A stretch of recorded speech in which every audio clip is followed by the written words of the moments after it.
At 69, I stood in a luxury hotel wearing a server's uniform, holding a tray of champagne while my son married into one of the richest families in the city. I wasn't invited. I didn't even know it was his wedding until I saw his face on the giant portrait by the ballroom. When I whispered, "I'm the groom's father," the bride smiled coldly. "You're working tonight." Then my son turned to security and said, "Remove this server." That was when I knew he had gone too far. The name is Walter Grady, 69 years old, and I've clocked more mornings in school cafeteria kitchens than I can count, long before most of these students ever took their first steps. Lincoln High sits quiet in the dark the way it always does at 5:30 in the morning, and my body moves through the routine on its own before my brain has fully caught up. Fire up the burners, check the ovens, drag the flour bins out from the back. 31 years. 31 years of gauging pancake batter without a measuring cup and calculating down to the last tray exactly how many portions of scrambled eggs it takes to get 400 hungry teenagers through the door. The smell in here is old grease and heavy-duty soap, the kind that embeds itself in your hands and stays there no matter how long you scrub at the sink. Doesn't bother me one bit. That smell means something real. Welcome back to Grandpa's Revenge, a place for stories about quiet dignity, hard choices, and what it really means to keep going. If this is your first time here, I'm glad you found your way. If these stories speak to you, stay close. There's more where this came from. Before we go further, I want to ask you something simple. Has someone you loved ever made you feel invisible? Drop a word in the comments. I read everyone. One more thing before we begin: some details in this story have been shaped for the telling, and any resemblance to real people or situations is entirely coincidental. What matters is the truth at the center of it. This work has its own cadence, and something in me settles into it every single morning. The griddle hisses when the first ladle of batter lands. Serving trays clang against the cart. The walk-in freezer drones its low warning. 3 years, now it's been threatening to give out, and 3 years, it's held on. I tug on the hairnet and the plastic gloves, same sequence as always, and catch myself in the stainless steel hood above the stove.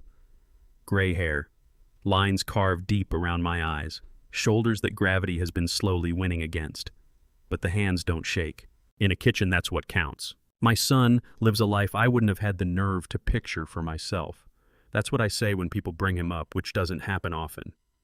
Caleb started from scratch, built his own company, turned it into the kind of fortune that ends up profiled in magazines, sitting in dentist waiting rooms. 8 months since I've seen him. Maybe 9. He's got a lot going on. I understand that. The quiet before the first bell gives me a moment to reach into my wallet for the photograph I keep behind my driver's license. Years of handling have worn the edges soft, drained the colors down to that faded, warm-toned look old snapshots get. Caleb at 7, head on my shoulder, out cold in the emergency room. My left forearm in the frame wrapped in white bandages. I can practically smell the smoke and antiseptic, even though it's nothing more than paper. That photo is from the night I pulled him out of the fire. I say it out loud even though nobody's there to hear it, because some things need to be said. He was 7. He told me, "Daddy, you smell like smoke." He wasn't wrong. The scar from that night still stretches from wrist to elbow, pale, slick, smooth as old candle wax. I've never tried to cover it. That scar is part of what being his father means. You don't weigh the odds when your child is in a burning building. You go in. You think about it afterward, in the moments when the nurse is taping gauze over your arm and your boy is finally safe, soaking your shirt with tears. I glance down at the hand gripping the spatula. 69 years old. Still on my feet. Still cooking. Still holding out hope for a phone call. The pancakes couldn't care less. They just need someone to flip them before the smoke starts. By the time evening brings me home, my feet carry the weight of 10 hours on hard tile in a way no other fatigue quite matches. The apartment doesn't ask much of me. Kitchen, bedroom, bathroom, one room that serves every other purpose. Miriam and I bought it 42 years ago, back when this block was rougher and a school cafeteria wage could cover the rent without much stress. These days, the neighborhood is dressing itself up around me, and I don't have the fight left in me to keep pace. On the kitchen counter, the glass cabinet holds its position just as it always has, angled to catch whatever light the window lets in at the end of the day.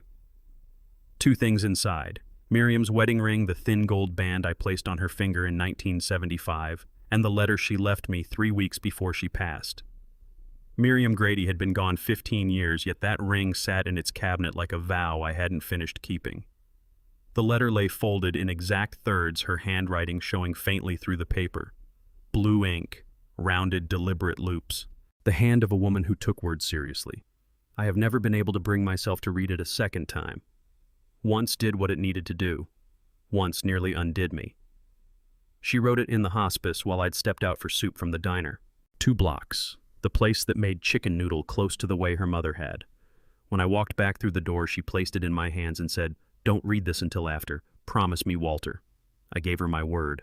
The letter covered a lot of ground, most of it true, some of it harder to absorb than the diagnosis had been.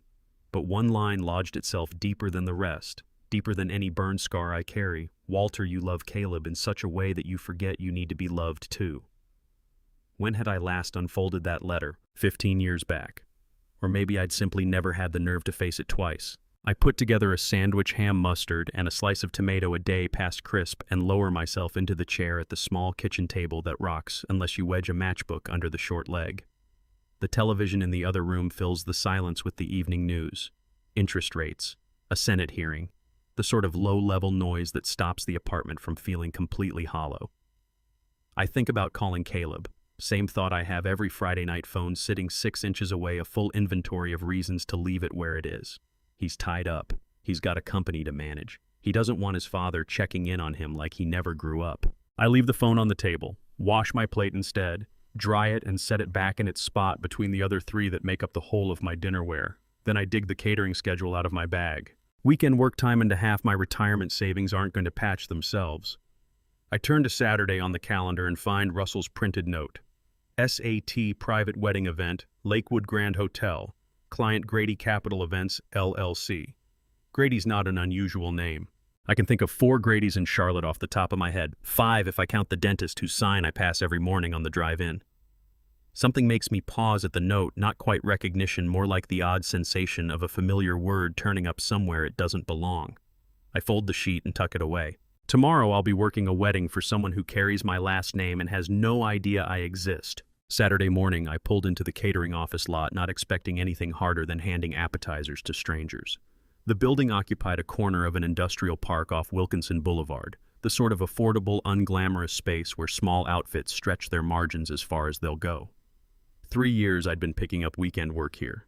Weddings, corporate dinners, the odd funeral reception where the food goes mostly untouched and the bar runs short.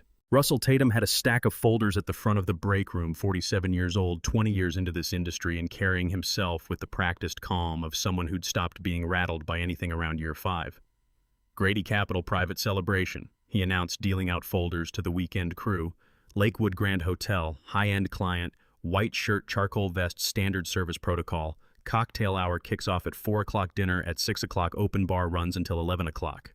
I picked up my folder and opened it.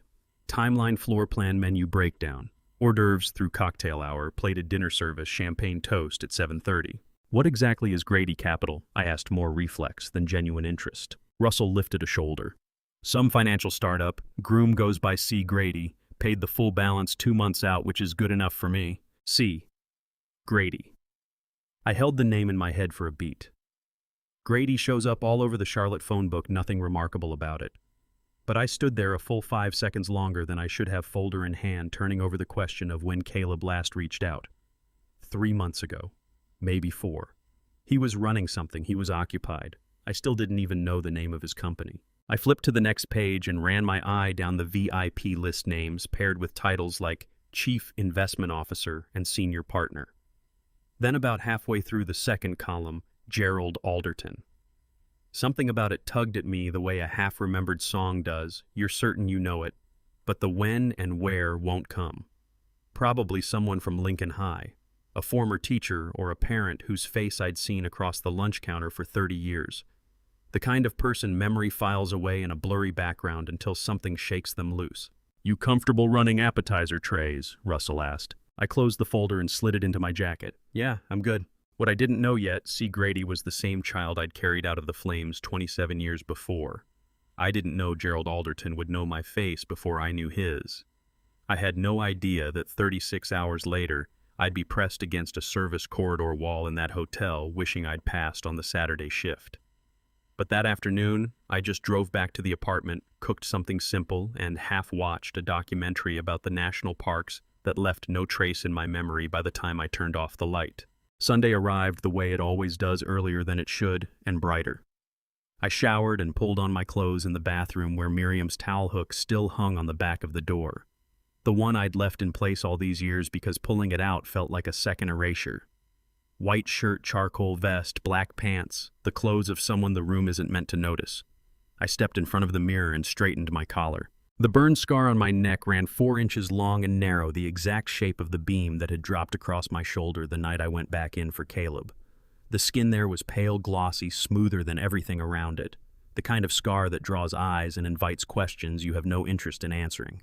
I'd kept it under high collars for 27 years, not out of shame. Scars are meant to mark what you lived through, but this one only marked the fact that the boy I'd pulled out of that fire no longer picked up the phone.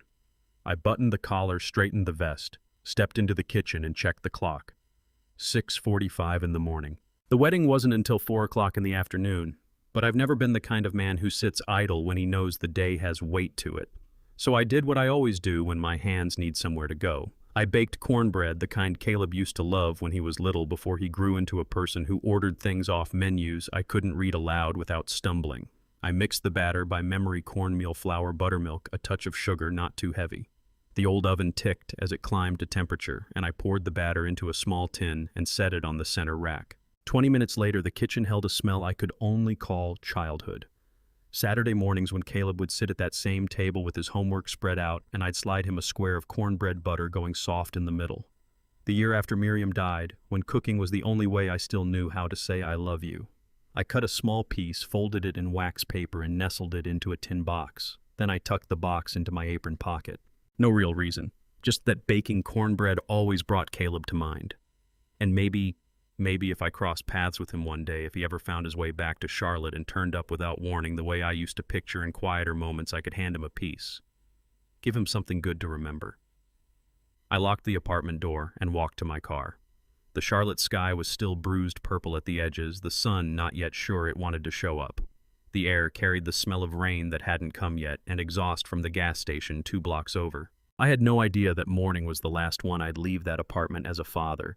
No idea that in 10 hours I'd be standing beside a dumpster with that tin box of cornbread smashed on the concrete behind me. No idea that the name C. Grady on the folder tucked inside my jacket was the same person who used to drift off against my shoulder, smelling of smoke and fear, and the particular innocence of 7-year-olds who still believe their fathers can protect them from anything. I just got in my car and drove to the Lakewood Grand Hotel, because that's what you do when you're 69 and you've spent your whole life showing up on time to feed people who will never learn your name. The bus out there was barely half full. Sunday morning quiet. I took a window seat and felt the collar fabric pull against the scar tissue on my neck as I settled in. And just like that, I wasn't 69 anymore. I was 42, crouched in a burning hallway listening to my son scream. The apartment we had back then was old wood frame windows that let the cold straight through, the kind of place a landlord only noticed when something gave out. Winter night, 1995. The kind of cold where you pile extra blankets on a 7-year-old before you turn out the light. I came awake to smoke gray-black rolls of it moving low across the ceiling. Miriam was already up, gripping my arm, shouting something I couldn't make out over the hammering in my chest. Then I heard Caleb crying. His room was at the end of the hall. The smoke sat thick and low, and I had to crouch to move through it. But I could hear him, that particular register of a child's terror that skips your mind entirely and goes straight to your feet. Daddy. I didn't stop to think. Thinking is what gets in the way. I just went forward, hands trailing the wall until my fingers found his doorframe. He was wedged into the corner near his bed, curled tight, coughing. I scooped him up and turned back for the hall. That's when something let go above me, a ceiling beam, part of the door frame. It came down across my shoulder and neck. The pain was sharp and immediate and somehow separate from me, as though it belonged to someone else's body. I kept going. Miriam was in the hallway calling my name, and then the 3 of us were outside in the cold. Caleb had both arms locked around my neck, crying but breathing. That was enough. "Daddy," he said, his voice small and scared and 7 years old. "You smell like smoke." That was the last time Caleb spoke to me in a voice with no distance in it. I looked down at my hand on the bus railing. 40 years old that year, now 69. And I still covered that scar every single day. Not from shame, but because I didn't want it reminding me that the person I'd carried out of that fire no longer had any use for saving. The bus swung onto South Boulevard and another memory rose up. The hospital 19 years ago. Miriam was dying. Not the kind where you bargain with yourself about miracles. The kind where the doctor uses words like palliative and comfortable and holds eye contact in a way that means brace yourself. She lay in a bed with rails and an IV line, and she told me she wanted to write me a letter. Miriam, you don't have to do that. Yes, I do, she said, cutting straight through me with the certainty that told me her mind was already made up. Not a will, just things I need you to hold on to. She made me pass her a pen and paper. Her handwriting trembled, but it was still hers. Those careful loops, the little flourish, the way she crossed her T's. It took her 20 minutes to write what healthy hands would have managed in 5. I sat by the window and watched her memorizing the way concentration settled on her face. When she was done, she folded the paper into precise thirds and passed it across. Don't read it now, she said. Wait until after. After what? Her eyes found mine, and I could see everything inside them. Love, sorrow, a quiet knowing that pressed hard against my ribs. After I'm gone, you'll know when. I promised. But before I could put it away, she reached out and took hold of my hand. Her fingers were thin, the skin cool and paper light. Walter, she said, her voice low but without any waver in it. You love Caleb in such a way that you forget you need to be loved too. When I'm gone, you'll pour every bit of that love into him, and he won't understand it, not because he's a bad person, but because you never showed him that love asks something in return. I didn't have words, so I just held her hand and nodded. How does a mother see what her son will become before the boy has any idea himself? How does a woman lying in a hospital bed look 20 years down the road and put it in writing in careful loops with shaking hands? Miriam died 6 months later. The letter she wrote I kept in a glass cabinet beside her wedding ring. I read it once the morning after the funeral, standing alone in our kitchen at 3 o'clock in the morning because sleep had stopped making sense. Then I folded it back up and put it away. I never opened it a second time, not because it left me, because it never did. And because I was afraid that reading it twice would mean I had to admit she was right. That the way I loved Caleb, all that sacrifice, all that providing, never asking for anything returned, wasn't teaching him how to love. It was teaching him that love was something owed to him, something that required no earning, no giving back, not even acknowledgement. I kept that letter folded and sealed, afraid she had written down exactly what was now unfolding. The bus pulled up to the Lakewood Grand Hotel, brakes hissing, and I rose from my seat. The tin box of cornbread shifted in my apron pocket, and I thought of Caleb at 7, smelling of smoke and fear and trust. I stepped off into the Sunday morning light, Miriam's words still moving through me, and walked toward the service entrance. There was something sitting in my chest. I couldn't put a name to a weight that had been there since I woke up. When had my son decided he was no longer willing to say the word father in front of the people around him? I stepped off the bus at the Lakewood Grand Hotel with Miriam's warning still turning in my head, and another memory came forward. This one from 18 years ago when Caleb was 16 and I was still telling myself everything would hold together as long as he kept moving forward. A Thursday afternoon in 2004. I'd picked up a catering shift that let out at 3, which meant I could loop by Caleb's private school for pickup. The scholarship took care of tuition, but it didn't cover the fact that every other parent in that lot drove something under 10 years old and showed up in clothes that didn't carry the smell of an industrial kitchen. I rolled in with my 1993 Ford Escort, the one with the driver's window that wouldn't seal right and the exhaust that rattled loud enough to wake the neighbors before I even pulled in. Still in my work uniform, black pants, white shirt, the vest with the catering company logo stitched on the breast pocket. I'd meant to get changed, but the shift ran over and I wasn't going to leave Caleb standing there waiting. He was out front with 3 classmates, all of them dressed in the kind of easy clothes that run more than my grocery budget for the month. I watched him see me, watched the half-second pause, the calculation moving across his face. I stepped out and raised a hand. Caleb said something to his friends and started walking toward me. Not hurrying, not dragging his feet carefully, like each step was something he was measuring out.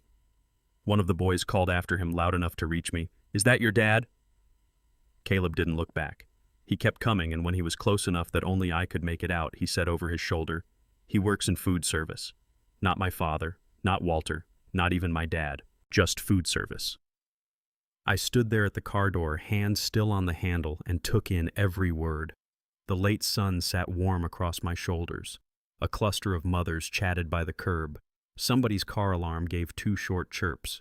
Everything around me was perfectly ordinary except that my son had just filed me under a job category. I pulled open the passenger door, the sticky one, and smiled when Caleb slid in. "How was school, son?" "Fine." We drove home with Caleb beside me, eyes on his phone. I didn't try for another question. I told myself what I'd been telling myself since the day he started at that school. As long as he gets into a good university, that's enough. As long as he has doors open to him that were never open to me, that's enough. I'd repeated that to myself across so many years it had worn a groove. As long as he succeeds, that's enough. As long as he's happy, as long as he has what he wants. 30 years I spent making myself smaller so Caleb could stand taller. At what point did smaller become invisible? The memory moved forward 8 months ago, early 2022. Caleb had called to say he wanted me to meet someone. "Her name's Diane," he'd said on the phone, his voice carrying that measured tone he used when he was handling me. "We'll do dinner somewhere nice." Diane Langford, 31, and every layer of her family's polish was on display across the restaurant table, impeccably courteous, not a word out of place. The kind of restaurant where the menu has no prices and the waiter tops off your water before you've noticed it's low. I'd worn my only suit, the one I bought for Miriam's funeral 15 years ago. The elbows had gone thin and the shoulders no longer sat right, but it was pressed and clean. Diane asked about my work with the warmth of someone running a job interview. How long had I been in food service? Did I find it fulfilling? Had I always been based in Charlotte? I answered straight the way I always have. 31 years at Lincoln High. Yes, feeding kids was something I was glad to do. Born and raised in Charlotte, never lived anywhere else. And as I talked, I watched her eyes move. From my face to my hands resting on the table, calloused, thick-knuckled, the hands of someone who'd spent decades hauling heavy pots and scrubbing down commercial equipment. Her gaze caught on the burn scar at my wrist, the one that curled around to my palm. Not curiosity, not sympathy. That look, I clocked it in half a second. Eyes tracking from my face to my hands to the scar and back to my face, the way you assess something. The way you file a piece of information away and start deciding what to do with it. After dinner, Caleb walked me out to my car while Diane waited near the restaurant entrance. "So what do you think?" he asked. "She seems very accomplished." I said, "True and careful." Caleb glanced back toward where Diane stood looking at her phone. "Dad, Diane's family is very particular about image. You understand, right?" I understood. I always understood. That's the thing I did best. Understood and accepted, and smiled and said it was fine. Of course, I told him. He hugged me quickly, the kind of hug that's for whoever might be watching. And I drove home telling myself that at least he'd wanted me to meet her. At least that still meant something. What I didn't know was that after I drove away in my 1993 Ford Escort with the window that never sealed right, Diane had gone back to their apartment and pulled up the catering company online. Went through the client list, the event calendar, the contact page. She'd started working the angles from the moment she'd spotted that scar on my hand, the scar I got carrying her future husband out of a burning building when he was 7 years old, back when he still called me Daddy. I walked toward the service entrance of the Lakewood Grand Hotel with that understanding sitting in my chest like something heavy with edges. The cornbread box in my apron pocket felt foolish now. A tin of baked memory for a son who'd spent 8 months making sure I would never be more than food service. I wasn't in the room when my son decided I had no place at his wedding. I put it together later from what Russell told me from the chain of emails, from the particular quality of the silence when Caleb finally came to my door. But I know the shape of how that conversation went, the way you can read a wound from the scar it leaves behind. 6 months ago, March 2022, Caleb and Diane's apartment, the one with floor-to-ceiling windows looking out over downtown Charlotte, furniture that could have come straight out of a magazine I'd never pick up. Diane would have chosen her moment with care. Not mid-argument, not when feelings were running high. She was too deliberate for that. A Sunday evening, most likely after dinner, when Caleb was loose and settled and not braced for anything. "We need to talk about the wedding," she would have said. And Caleb, my son, who had learned to go still whenever a conversation started that way, would have felt it. "What about it?" "Your father." A pause. Maybe he turned toward those windows watching the city lights come up as the evening settled in. Maybe he already knew what she was about to say. "What about him?" "He cannot be at the wedding." Diane's voice would have been even no heat in it, the tone of someone stating something that had already been settled in her own mind. "He doesn't fit the Langford family image." I have to believe Caleb pushed back. I have to believe that, because the other possibility that he didn't even try is something I can't sit with for long before it starts to take my air. "Diane, he's my father. He's your past, she would have said. And this is the piece I know holds true because these were nearly the exact words Caleb used later when he was trying to explain without quite explaining. You get to choose your future. You don't have to drag your past into it.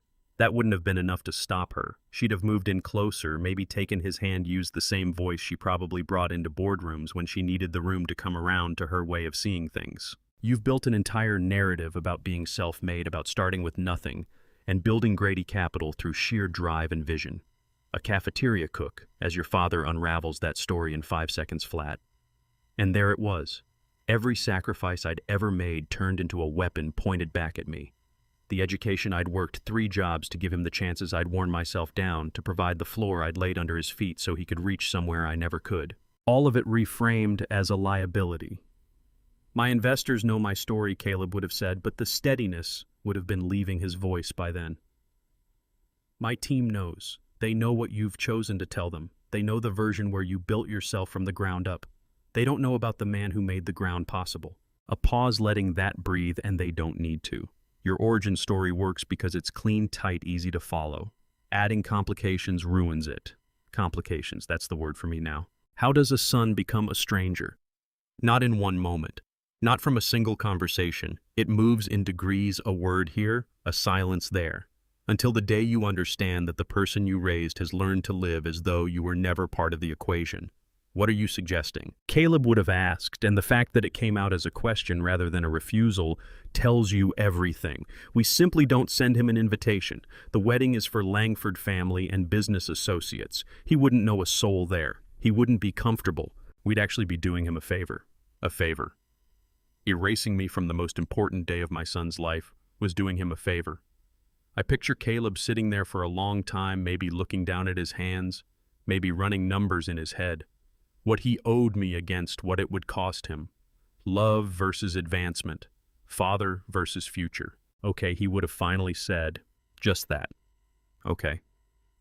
And across town in my small apartment, I had no idea my fate had just been settled in a living room I'd never set foot in by a woman I'd met once over an expensive dinner where I'd worn my funeral suit and done my best to leave a decent impression. No invitation came to my address, not that week, not that month. I waited 6 months. I waited 6 months. Every time I caught the sound of footsteps on the porch, I thought today. Every time the phone rang, I thought maybe. I picked up a new shirt, pale gray, marked down at the department store clearance rack, but new and pressed and decent enough for a wedding. I got my hair cut. I went over what I'd say when I saw him at the ceremony, how I'd hold myself together when I hugged him, how I'd tell him I was proud without making it something he had to carry. I was ready. I'd always been ready. I just didn't know there was nothing to be ready for. Because while I sat waiting for an invitation, Diane had been making other arrangements entirely.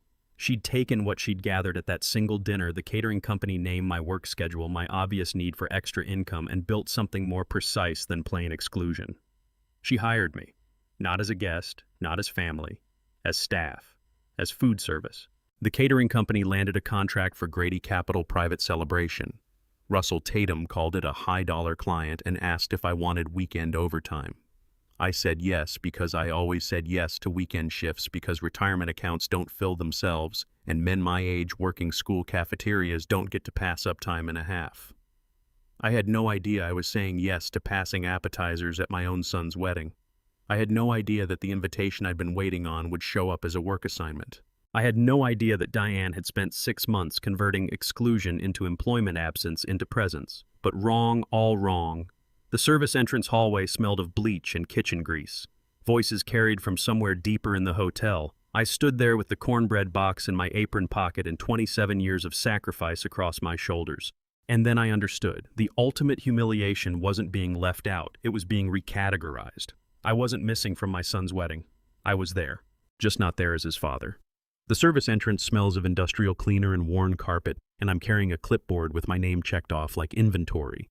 But that understanding, the recategorization, the deliberate humiliation stays theoretical until you're actually in the place where it's happening. Until you're walking through the back door of a hotel alongside 6 other servers in matching vests, listening to Russell Tatum hand out assignments like you're all interchangeable parts in a machine built to make wealthy people comfortable. Sunday, 3 p.m. The Lakewood Grand Hotel service corridor is narrow and fluorescent lit, the kind of space no guest ever sees. Russell stands near the staff room door with his clipboard checking names, distributing stations. Keely, you're on champagne service during the ceremony. Tony, you've got cocktail tables. Walter, you're on appetizer trays in the main hall starting at 4:30. I nod. My hands are steady. 3 decades of this work will do that. You learn to stay steady, even when you aren't. Near the doorway, a young woman adjusts her vest, dark hair pulled back the regulation way, and she keeps glancing over at me with the look of someone trying to place a face they half recognize. Eventually, she comes over. Mr. Walter. I look up. She's 23, maybe 24, with the kind of face that feels familiar, the way all young faces do when you've spent your life working in schools. They layer into one another a single composite memory of childhood. You used to work at Lincoln High cafeteria, right? Her voice is soft, uncertain, as though she's worried she has it wrong. You always saved me the last tray every Friday. And then I see her, not the server in the vest, but the girl underneath. 12 years old, always the last one through the lunch line because she'd been finishing a makeup test or staying back to help a teacher, walking into an empty cafeteria where everything had already been cleared. Keely Farnham, I say, and something warm breaks through the numbness. You grew up. She smiles genuinely, the kind of smile that brings back why you did the work in the first place. I did. I'm at UNC Charlotte now. Just doing this on weekends for tuition money? That's good. That's real good. I never thanked you, she says, for the trays. For making sure there was always something left. She pauses. Things were hard at home back then. Some days that lunch was the only meal I got. I adjust my vest collar, feeling the familiar pull of the scar tissue underneath. You don't need to thank me. That was the job. It was more than the job, she says quietly. Then Russell calls her name, and she gives me one last quick smile before heading off to her station. For a moment, standing in that fluorescent corridor with servers moving all around me, I feel something close to pride. I had fed her. I had fed so many of them, and some of them remembered. That had to count for something. Russell passes me an empty tray. Main hall is through that corridor left at the lobby. You know the drill. I take the tray and walk. The corridor from the service area to the main hall runs parallel to the hotel lobby. You can hear the guests arriving, the murmur of well-dressed voices, the sharp click of heels on marble, the kind of ambient wealth that has a sound all its own. I stay focused on walking, on keeping the tray level, on being invisible the way good servers are invisible. That's when I see it. The photograph. It's mounted on the lobby wall where the corridor opens up, massive, maybe 4 feet wide, professionally lit soft focus at the edges. Fresh flower arrangements flank it on pedestals on either side. The kind of display built to be impossible to miss, designed specifically to announce something. I glance over because you can't not look at something that large and prominent. Just a glance as I pass. The couple in the photograph are perfect. Magazine perfect. The bride in white blonde hair swept up holding a bouquet of white roses. The groom beside her in a black tuxedo, hair neat posture, confident. His smile. I stop walking. That smile, the tilt of the head, the set of the shoulders, the way his eyes crinkle just slightly at the corners when he's genuinely happy. I know that smile. I watched it come in from nothing, from toothless baby grin to gap-toothed kid to self-conscious teenager to this polished and confident version in front of me now. The tray in my hands is empty, but it suddenly feels like it weighs 100 pounds. It's Caleb. My son is the groom in this photograph. My son is getting married here today in this hotel. The wedding I was hired to work is his wedding. Behind me somewhere a voice asks if I need help finding something. I don't answer. I can't. My entire field of vision has narrowed down to that photograph, to Caleb's face, older than the last time I'd seen him, but unmistakably his. Standing beside a woman I recognized from one dinner 8 months ago when I'd worn my funeral suit and tried to hold a conversation about a world I didn't belong to. Diane. The bride is Diane. And with that, every piece dropped into place with a sickening weight. C. Grady on the briefing sheet. Grady. Capital Events, LLC. The VIP guest list. I'd glanced at and set aside. The 6 months of waiting on an invitation that never came. Diane searching out my catering company the same night we'd met. All of it running toward this single moment. Me in a service corridor wearing a server's vest, holding an empty tray, staring at my son's wedding portrait. A hotel staff member brushes past me, muttering something about blocking the walkway. the world keeps moving. Music drifts from somewhere down the hall. Guests laugh in the lobby. Everything proceeds exactly as it's meant to, except I am completely still. I stood there with that tray in my hand and thought, am I wrong? Did I misread this? But no. That smile, I know it. I watched it grow. I watched it learn to talk, to read, to charm teachers and earn scholarships and build a company. I watched it turn away from me in a private school parking lot while the word food service came out of his mouth like a category rather than a person. That's my son in the photograph. And I'm here to pass him appetizers. I lifted the tray and turned back toward the service station because that's what you do when 69 years have trained you not to make a scene. It wasn't a decision, not exactly. More like reflex. The same reflex that kept a smile on my face when teenagers walked off without a word, that made me nod at administrators who never bothered learning my name, that had me accepting every reason Caleb gave for why he couldn't come around. You learn to swallow it. You learn to keep going. The cocktail lounge was filling with guests in expensive suits and dresses, the kind of people who looked at home in hotels with marble floors and crystal chandeliers. I loaded my tray at the service station and moved through the crowd, offering shrimp skewers and stuffed peppers to strangers who reached for them without ever meeting my eyes. Keely Farnham materialized beside me during a quiet moment, topping off champagne flutes from a bottle she carried. "Mr. Walter?" she said, low and careful. "Are you all right?" "Something looks off." I pulled out the smile I'd been wearing for decades. "I'm fine." "You don't look fine. Just a long day. I'm good." She didn't press it, but I felt her eyes on me for the rest of that hour, the way you keep watch over someone standing too near a ledge. I told myself things while I kept moving. Maybe Caleb hadn't known I'd be assigned to this event. Maybe the catering company never told him which servers were on the schedule. Maybe the moment he spotted me, if he spotted me, he'd look shaken, mortified, ready to explain. Maybe this whole thing was a horrible coincidence we'd be able to laugh about someday once enough. Years had softened it from devastating to merely absurd. But I watched him across the room, planted at the center of his wedding party, working the handshakes and soaking up congratulations. He never turned toward the serving staff. Not once did his gaze drift my way. And I knew. Of course he knew. Diane had mapped this evening too precisely for him not to. How long can a person stand in a room and pretend he isn't there? Watching the child he raised, pretend he built himself from the ground up. How long can you offer champagne to strangers with a steady hand, while the boy you carried out of a burning apartment talks to his new wife as though you never existed?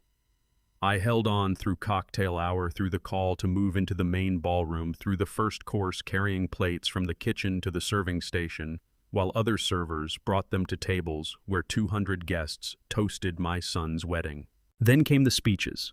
The ballroom was dressed in round tables with white linens, centerpieces of roses and hydrangeas, and a warm light that made everything feel like a memory before it had even passed. Caleb stood at the head table with Diane at his side, both of them glowing in the way people glow when the whole room is aimed at them and they know it. The best man went first, spinning stories about Caleb's college years that I'd never been told. Diane's father followed, drawing Caleb into the Langford family with the rehearsed warmth that comes from old money and a lifetime of formal occasions. Then Caleb took the microphone. I was near the back wall with a tray of champagne glasses, stepping in wherever a refill was needed. Invisible the way servers are meant to be invisible. I want to thank everyone who helped make me the man I am today. His voice moved through the ballroom the way it does when you've spent years addressing investors and boardrooms, easy, certain carrying. My beautiful wife Diane, whose family has shown me such extraordinary generosity. The mentors who believed in me before I had anything to show for it. My team at Grady Capital, who trusted the vision. He let a pause sit there, the room leaning into it. I built this life from nothing, he went on. From absolute zero, everything I have, this company, this success, this remarkable life with Diane, I earned it. Nobody handed me a thing. Nobody smoothed the road ahead of me. I am proof that in this country, if you want it enough and work hard enough, you can build something from nothing. The room broke into applause. From nothing, he said it twice. From nothing. I was standing 10 feet behind him, holding a tray of champagne glasses, and the fire came back to me, the apartment thick with smoke. Caleb crying in his room, 7 years old and terrified. My shoulder taking the burning beam as I brought him out. The emergency room, the bandages, the antiseptic cutting through the smell of smoke still clinging to everything. Miriam's wedding ring, the small gold band from 1975 that she wore until her fingers went too thin from the cancer sold to a pawn shop for $2,800 to cover Caleb's private school fees when the scholarship fell just short. 15 years of double shifts working Lincoln High cafeteria through the day, catering on weekends, night security 3 times a week. Walking back through the door at 2 in the morning, smelling of fryer grease and floor wax, setting the alarm for 5:30 because the breakfast shift started at 6. From nothing. From absolute zero. The glasses on my tray clinked together. My hands were shaking. A woman at the nearest table glanced over, mildly annoyed by the sound. I smiled an apology and eased back, pressing myself closer to the wall. Caleb was still talking something about gratitude, about partnership, about building a future. But the words weren't reaching me anymore. Just that phrase looping. From nothing, from nothing, from nothing. I stepped back through the service door and into the hallway, away from the tables, away from the applause and the speeches and the celebration of a life my son had decided was built on no foundation at all. My hand went to my chest. My heart was hammering hard enough that I could feel it in my throat. The old scar tissue from the burn pulled tight under my collar with every breath. I leaned against the wall tray, still in my grip, and worked on remembering how breathing was supposed to feel. Inside the ballroom, Caleb's voice rolled on. Laughter moved through the crowd at something he said. Diane rose and kissed him, and 200 people clapped. I stood in the hallway with my hand pressed to my chest, heart still going. The moment someone finally sees you after hours of being unseen isn't relief, it's exposure. I pushed off the wall and made my way back toward the cocktail area near the exit where guests were drifting between courses. The pounding had eased some, but my hands weren't fully steady. I picked up a tray of coffee cups and worked through the tables offering refills, keeping my gaze down. That's when I felt someone watching. An older man at a corner table, 70s white hair, a suit that looked expensive without trying, was studying me with the look of someone fitting a face to a memory. I'd grown used to that kind of attention over the years. People thought they recognized service workers constantly, usually mixing us up with other staff they'd seen somewhere and never quite filed away. But this man held his gaze. When I came to his table, he spoke under the noise. "Excuse me, did you work at Lincoln High?" I stopped. "Yes, sir." 31 years. His face opened with recognition. Not polite recognition, real. I thought as much. My grandson used to eat your lunches. He always talked about the cafeteria man who set a tray aside for him on Fridays. He paused. Gerald Alderton. I was with the county mayor's office before I retired. That was where I'd heard the name. The VIP list. The one that had tugged at something when I'd first scanned it during the briefing. "Your grandson turn out all right?" I asked, because that's what you say when someone tells you they remember. "He did. Thanks to you, in part, I think." Gerald Alderton smiled, but it slipped as his eyes moved past me toward the front of the room where Caleb stood among his wedding guests. Then he looked back and I watched it settle across his face, the understanding that reshapes everything around it. "Are you related to the groom?" My throat locked. The coffee cups on the tray shifted with a soft rattle. 3 words came out, the shortest sentence I've ever had to speak. "I am his father." Gerald Alderton looked at me for a long moment. Then he looked toward Caleb, who was laughing at something Diane had just said. His arm around her waist, his face carrying the particular ease of a man who believes his life is exactly what he deserves. When Alderton looked back at me, I saw something in his expression I hadn't wanted to find. Something that landed harder than confusion or surprise. Pity. "I see," he said quietly, and the way he said it told me he saw all of it. The server's vest, the tray in my hands. The fact that I was standing at the edge of my son's wedding being paid by the hour while Caleb declared himself self-made. I gestured vaguely toward the other tables. Coffee. Of course, but Gerald Alderton didn't stop looking at me with that expression that made my chest ache worse than the pounding had. I moved away quickly, and I could feel the knowledge spreading. Alderton leaned toward his wife and murmured something. She turned to find me with her eyes, her hand rising to cover her mouth. At the next table, someone who'd caught a word of it asked a quiet question. More whispers. More glances. "I am his father." 3 words, and the one that hurt most because saying it to a stranger at your own son's wedding while wearing a catering vest makes it both perfectly true and perfectly worthless at the same time. That's when I saw Diane moving in my direction. She was composed in her wedding dress, every step measured and deliberate. Her smile was flawless, the kind that reads as warm from across a room and registers as cold the moment you're close enough to see it clearly. She came to the corner of the banquet hall where I'd retreated with my empty tray, her voice pitched low enough that no one nearby could pick it up. "Mr. Grady." Not Walter, not Caleb's father, just Mr. Grady, the same flat tone you'd use for any service worker whose name you'd pulled off a clipboard. "You're working tonight." Not a question. A statement of position. A reminder of exactly where I stood. I looked directly at her. "My son is getting married." "And you're on the clock," she said, the smile holding without effort. "I'd suggest keeping it professional." The words landed like cold water to the face. Professional, as though recognizing my own son would be a violation of conduct, as though existing in his life in any capacity beyond hired help was some kind of breach. "Does he know?" I asked. "Does Caleb know I'm here?" Her eyes stayed on mine, and for a fraction of a second something moved behind them. Not satisfaction exactly, not cruelty exactly, somewhere between the two. "Mr. Grady, I think your focus should be on your assigned duties. The guests need attending to." She turned and walked back toward the head table, her dress trailing the floor behind her, and I stood there watching the full picture assemble itself. She'd known. She had always known. This was the design. Every piece locked into place with a cold, sickening clarity.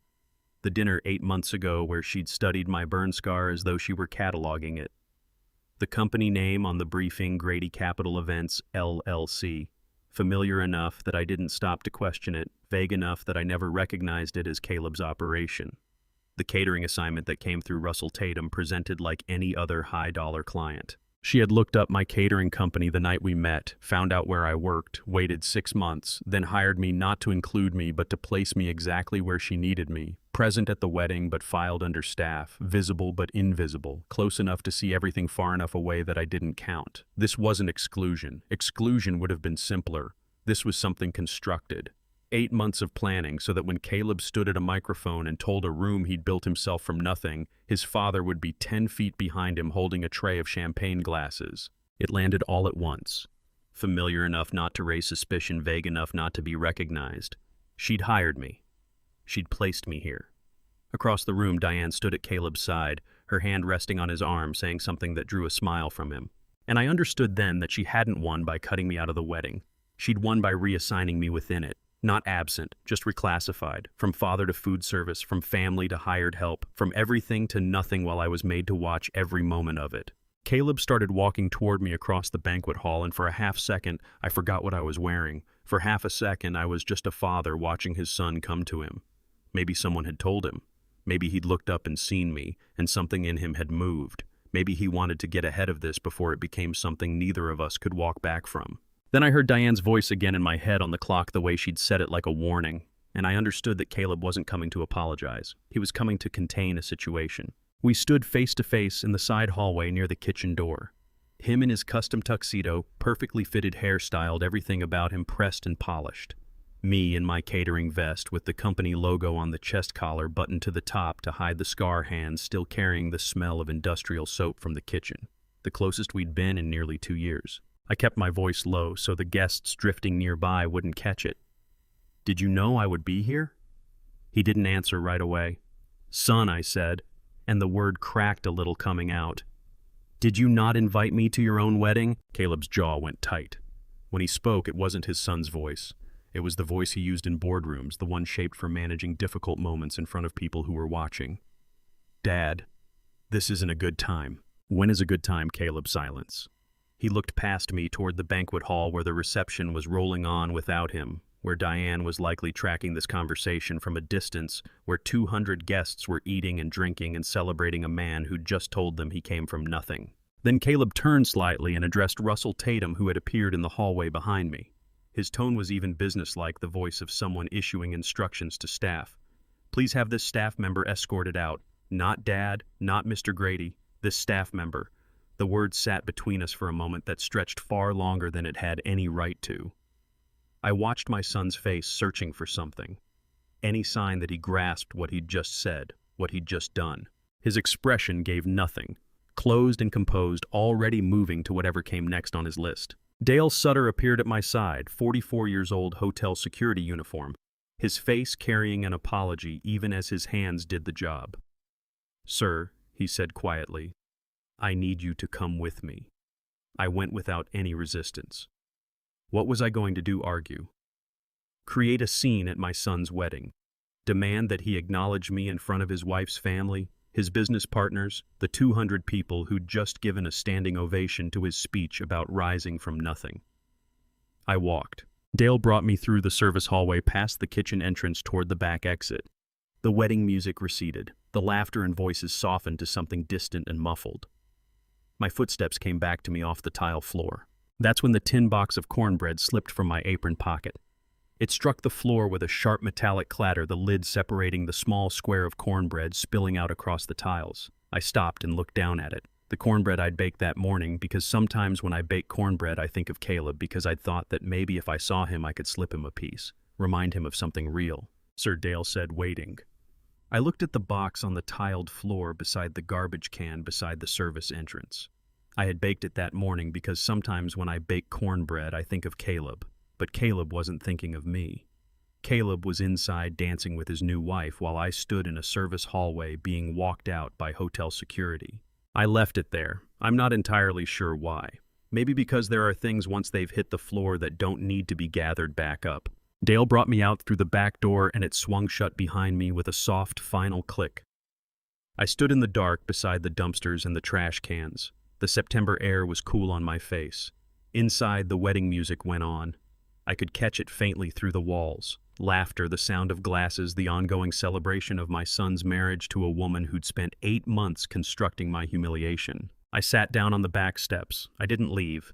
I just sat there in the dark, still in the server's vest hands, resting quiet on my knees. The music leaked out through the ventilation and the loading dock entrance. First the bright reception songs, then the softer dinner music, then the louder pulse of dancing. The night moved around me. I looked at my hands in the thin light from the security lamp above the door. The burn scars were there even in shadow. Pale ridges running from my wrist up my forearm, the skin smooth and shiny where the beam had found me that night 27 years ago when I'd pulled a 7-year-old boy out of smoke and fire. I looked at the crushed cornbread box on the ground near the dumpster. What had spilled from it was already drawing ants. I didn't cry. Stay with me now, because what comes next is the moment I've been carrying the weight of this whole story toward, the thing my own son had chosen quietly and deliberately long before that night. Before I get there, I want to ask you, if someone you trusted had been working against you in silence, would you confront them directly, or would you let your actions speak for you? I just sat. 69 years is a long time to arrive at the understanding that love is not the same as being loved. That sacrifice is not the same as gratitude, that you can hand someone your entire life and they can still look at you like a problem that needs to be removed from the room. Miriam had known. She'd put it in her letter 15 years ago. You love Caleb in such a way that you forget you need to be loved too. I'd kept that letter in the glass cabinet and never unfolded it again because I was afraid she was right. She was right. Time moved. I couldn't tell you how much. The music shifted from fast songs to slow ones. Voices rose and fell through the walls. At some point, the back door opened and kitchen staff came out with trash bags, glanced at me sitting on the steps, and went back inside without a word. At 9 o'clock, the music changed to something soft and slow, something romantic. Probably Caleb and Diane's first dance as husband and wife. I got up, brushed off my clothes, and walked toward the bus stop at the far edge of the hotel parking lot.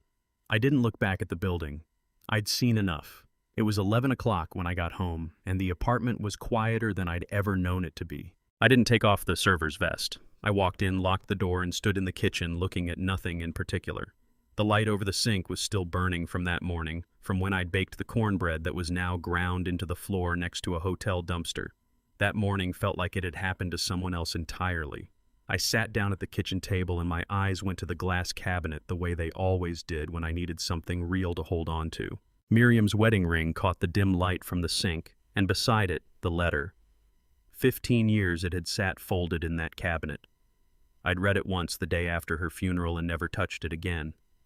I reached over and opened the cabinet door, lifted the letter out. The paper had gone thin and fragile the way paper does when it's old and has been handled gently. Her handwriting was still clear through the folds. Blue ink, careful loops, the penmanship of someone who believed words deserved to be chosen with precision. I opened it. The first part I remembered, the part about loving Caleb so completely that I forgot I needed to be loved in return. But there was more. There had always been more, and I'd been too frightened to go back for it. Walter, she'd written. If the day comes when Caleb no longer needs you, and it will come because that's what children do.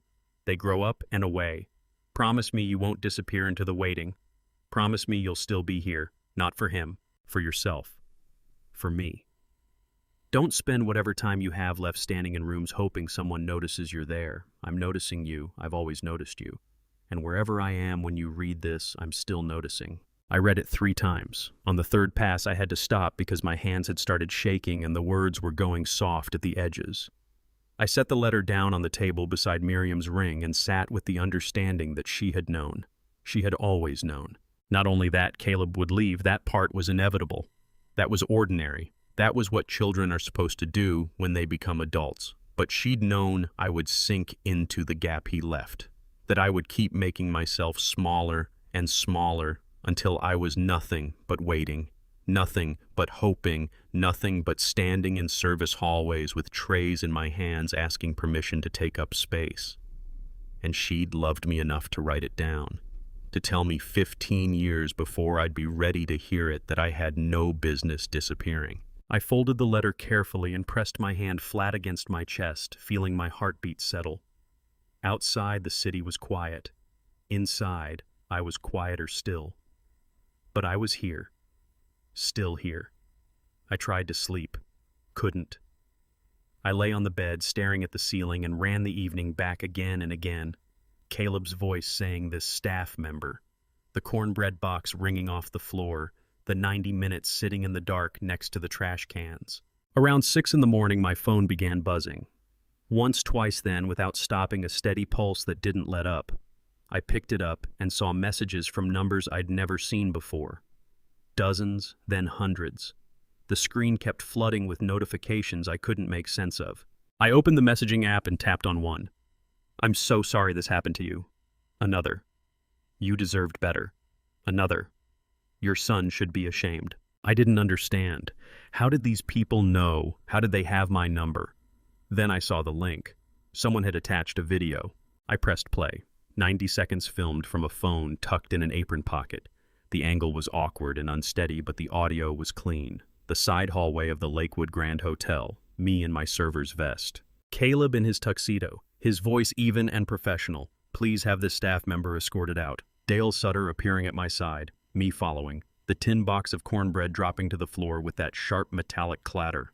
The video ended on a shot of the crushed box lying by the trash can. The caption read, "This man served food at his own son's wedding. He didn't know he was invited as the help." Posted by Keely Farnham at 2 in the morning. I looked at the view count. 2,147,832. In 6 hours, while I'd been lying awake staring at the ceiling, 2 million people had watched the worst moment of my life. I scrolled through the comments. Thousands of them strangers I'd never encountered defending me, condemning Caleb, sharing their own stories about being made invisible by family, about loving people who didn't love them back, about mattering to no one who was supposed to matter to them. This breaks my heart. Someone find this man and give him a hug. The son is disgusting. Imagine being this cruel to your own father. I hope Walter knows that millions of people see him. We see you. My phone kept buzzing. More messages, more notifications. News outlets were picking it up. Headlines were forming in my notifications now. Elderly father forced to serve at son's wedding. Viral video shows ultimate family betrayal. Wedding humiliation sparks outrage. I sat on the edge of my bed in the gray morning light, still in yesterday's clothes, phone glowing in my hands, trying to understand what I was looking at. Keely had filmed it. She'd kept her phone in her apron pocket and captured the whole thing. Not just Caleb's words, but what came after the removal, the cornbread box hitting the tile. She'd posted it in the middle of the night, and while I lay there unable to sleep, the internet had taken my private shame and made it into something else entirely. I watched the number on the screen keep climbing. 253,000, now adding more every few seconds. I don't know how the internet works. I don't understand viral videos or hashtags or trending topics. But I understood one thing clearly sitting there in my small apartment as the sun came up over Charlotte. What happened last night was no longer mine alone. 2 million people had heard my son reduce me to this staff member. 2 million people had seen the cornbread box fall. 2 million people now knew what Diane and Caleb had done. I didn't know what came next. But I knew one thing. I couldn't disappear anymore. Miriam had told me not to. And now the world wouldn't let me. By 10 o'clock Monday morning, someone had leaked the email that confirmed everything. I was still at the kitchen table, phone in hand, watching the view count tick upward, 2,300,000 and climbing, when a new link appeared in my messages. A number I didn't recognize sent it with just 2 words. Read this. I tapped it. An email screenshot posted to the same platform where Keely had shared her video. The header showed it had been sent 3 weeks before the wedding from Diane Langford to Russell Tatum at the catering company. The text was brief, clinical, exact. If a man identifying himself as father of the groom appears among staff, escort him out immediately via service exit. Do not allow contact with wedding party. Maintain discretion. D. Langford. I stared at the screen. Read it again. If a man identifying himself as father of the groom, not if Walter Grady appears, not if my father-in-law is working tonight, just a man identifying himself as father of the groom, as though my relationship to Caleb were a claim I might make rather than a fact of his existence. She knew my name. We'd sat across a dinner table from each other 8 months ago. She'd studied my burn scar like she was making a mental inventory. She knew exactly who I was. And she'd written this email 3 weeks before the wedding, before I even knew what event I'd been assigned to, before Russell handed me the briefing folder with Grady Capital Events, LLC printed on the cover. She had planned it. Every detail. The vague company name I wouldn't question. The assignment dropped in front of me as weekend overtime. The standing order to remove me the moment I surfaced, all of it designed to put me in that hallway in a server's vest while my son told a room full of people he'd built himself from nothing. I read the email a 3rd time, and that's when I caught the timestamp. The leak had come from Russell Tatum's personal email account, posted 20 minutes earlier with a caption that said, simply, "I followed orders. I'm done following orders."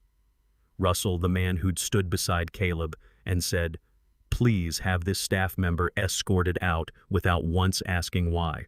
The man who'd spent 20 years in the catering business, learning to keep his head down, stay out of it, do the job, take the check. He'd leaked Diane's email. He'd made himself a witness. And now everyone could see what I'd only just pieced together. This wasn't a misunderstanding. It wasn't an oversight or some unfortunate chain of coincidences. This was deliberate. My phone buzzed with a fresh wave of messages. The internet was doing what it does, spreading the email, pulling it apart, quoting specific phrases, shaping a narrative that even I couldn't walk away from anymore. Diane Langford had engineered my humiliation weeks in advance, and my son had stood back and let her. I put the phone down and looked at my hands. They were steady. That caught me off guard. I'd expected them to be shaking. Around 2 o'clock, the response arrived. Not from Caleb, not from Diane, from the Langford family lawyers. I saw it first as a news alert. Whitmore family responds to viral wedding video controversy. Then as screenshots of legal documents spreading across social media, cease and desist letters sent to Keely Farnham and Russell Tatum threatening lawsuits for unauthorized recording and distribution of private event footage and breach of confidentiality agreements.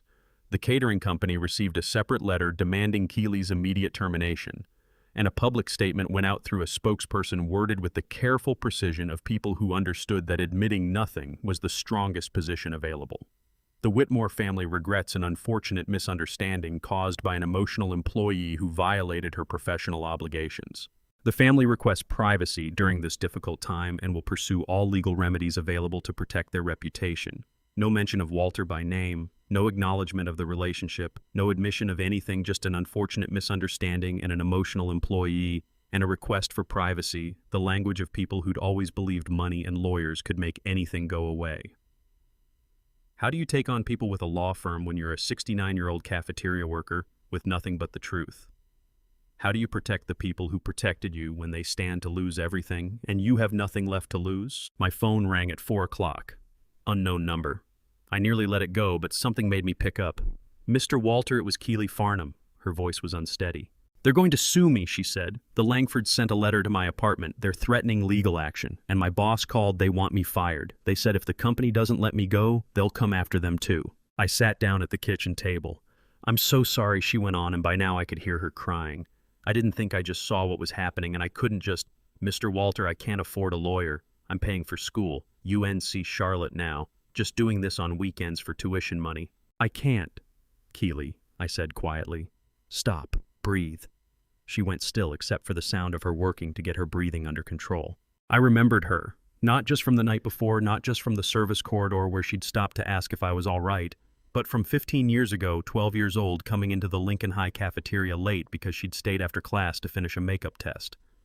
Walking into an empty room, every tray already cleared except one, the one I'd kept back for her, the way I kept one back every Friday for the kids who showed up last. You used to save me a tray, she'd said the night before, like it was a small thing, like it hadn't really counted. But it had counted. It had mattered enough that she still remembered enough that when she watched me being walked out of my own son's wedding, she'd pulled out her phone because she couldn't let it happen without a record. Keely, I said, I'm not going to let you take the consequences for telling the truth. But they have lawyers. They have money. You're not just anything. I said it and meant it. You did the right thing, and I promise you we're going to figure this out. I didn't know how. I had no clear idea what I could do against the Langford family and their law firm and their carefully managed statements. But I knew one thing. I couldn't let her pay for standing up for me. I couldn't let Russell Tatum lose everything for finally choosing conscience over compliance. 2 million people had seen what happened. The Langfords could threaten lawsuits and push for terminations and release statements about unfortunate misunderstandings, but they couldn't reach into 2 million people's memories and take back what was already there. How much is your conscience worth in dollars? 2 million people had watched. Keely and Russell were facing legal threats, and somewhere in Charlotte, a woman I had never met was about to answer that question. Phoebe Cantrell was sitting in her photography studio that Monday afternoon at 4 o'clock when her phone rang. The caller ID showed Diane Langford's number. I didn't know any of this at the time. I learned it the way you learn about kindness after it's already done its work from someone else in pieces built from what they were willing to share. Diane's voice was cool and measured.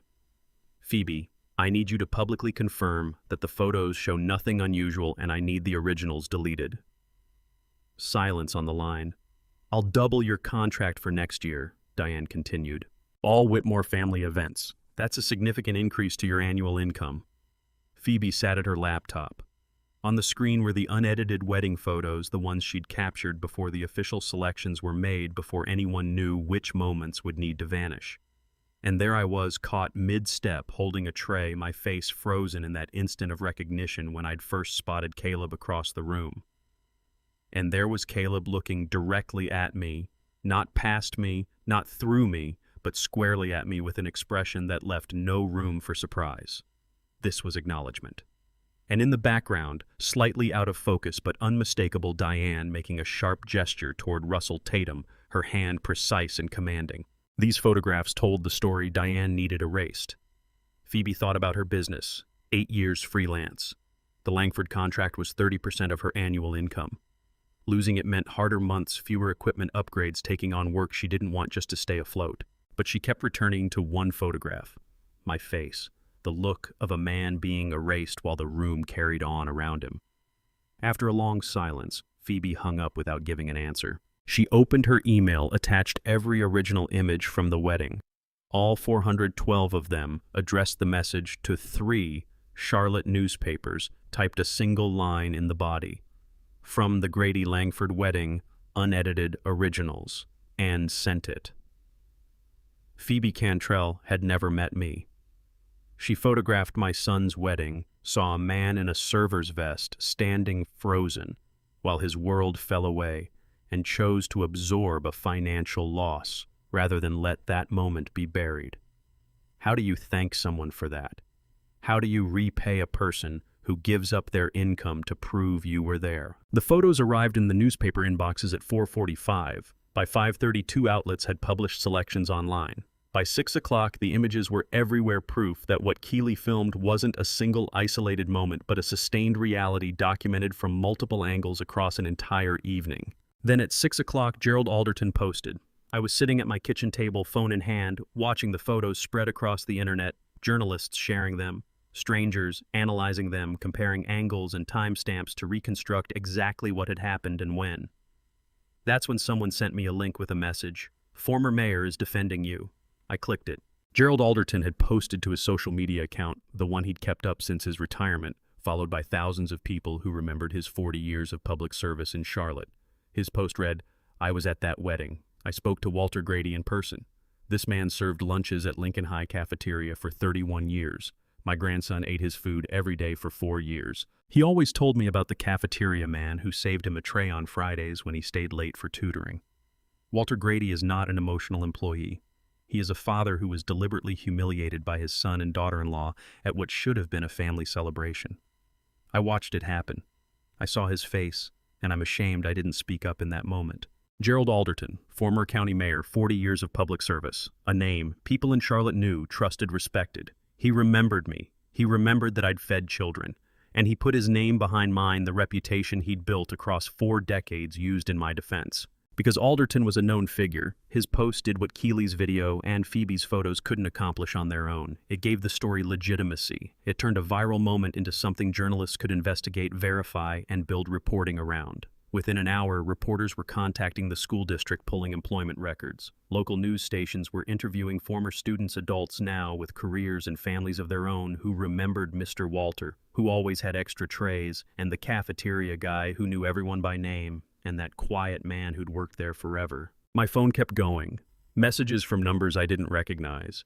Some were journalists requesting interviews, more were strangers, people I'd fed 20 years ago, people whose children I'd fed 10 years ago, people who'd left Charlotte and were now seeing my face on the internet and finding their way back to a memory. One message read, "Mr. Grady, I was in your cafeteria line in 2002. You always gave me extra vegetables because you knew I was trying to put on weight for football. You probably don't remember me, but I remember you. And I'm so sorry this happened."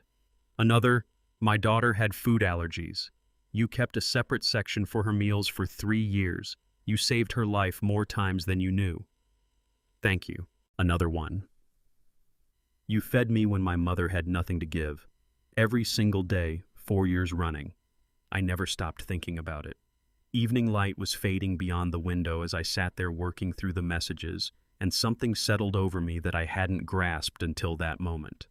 The Langfords had set out to delete one man from the record.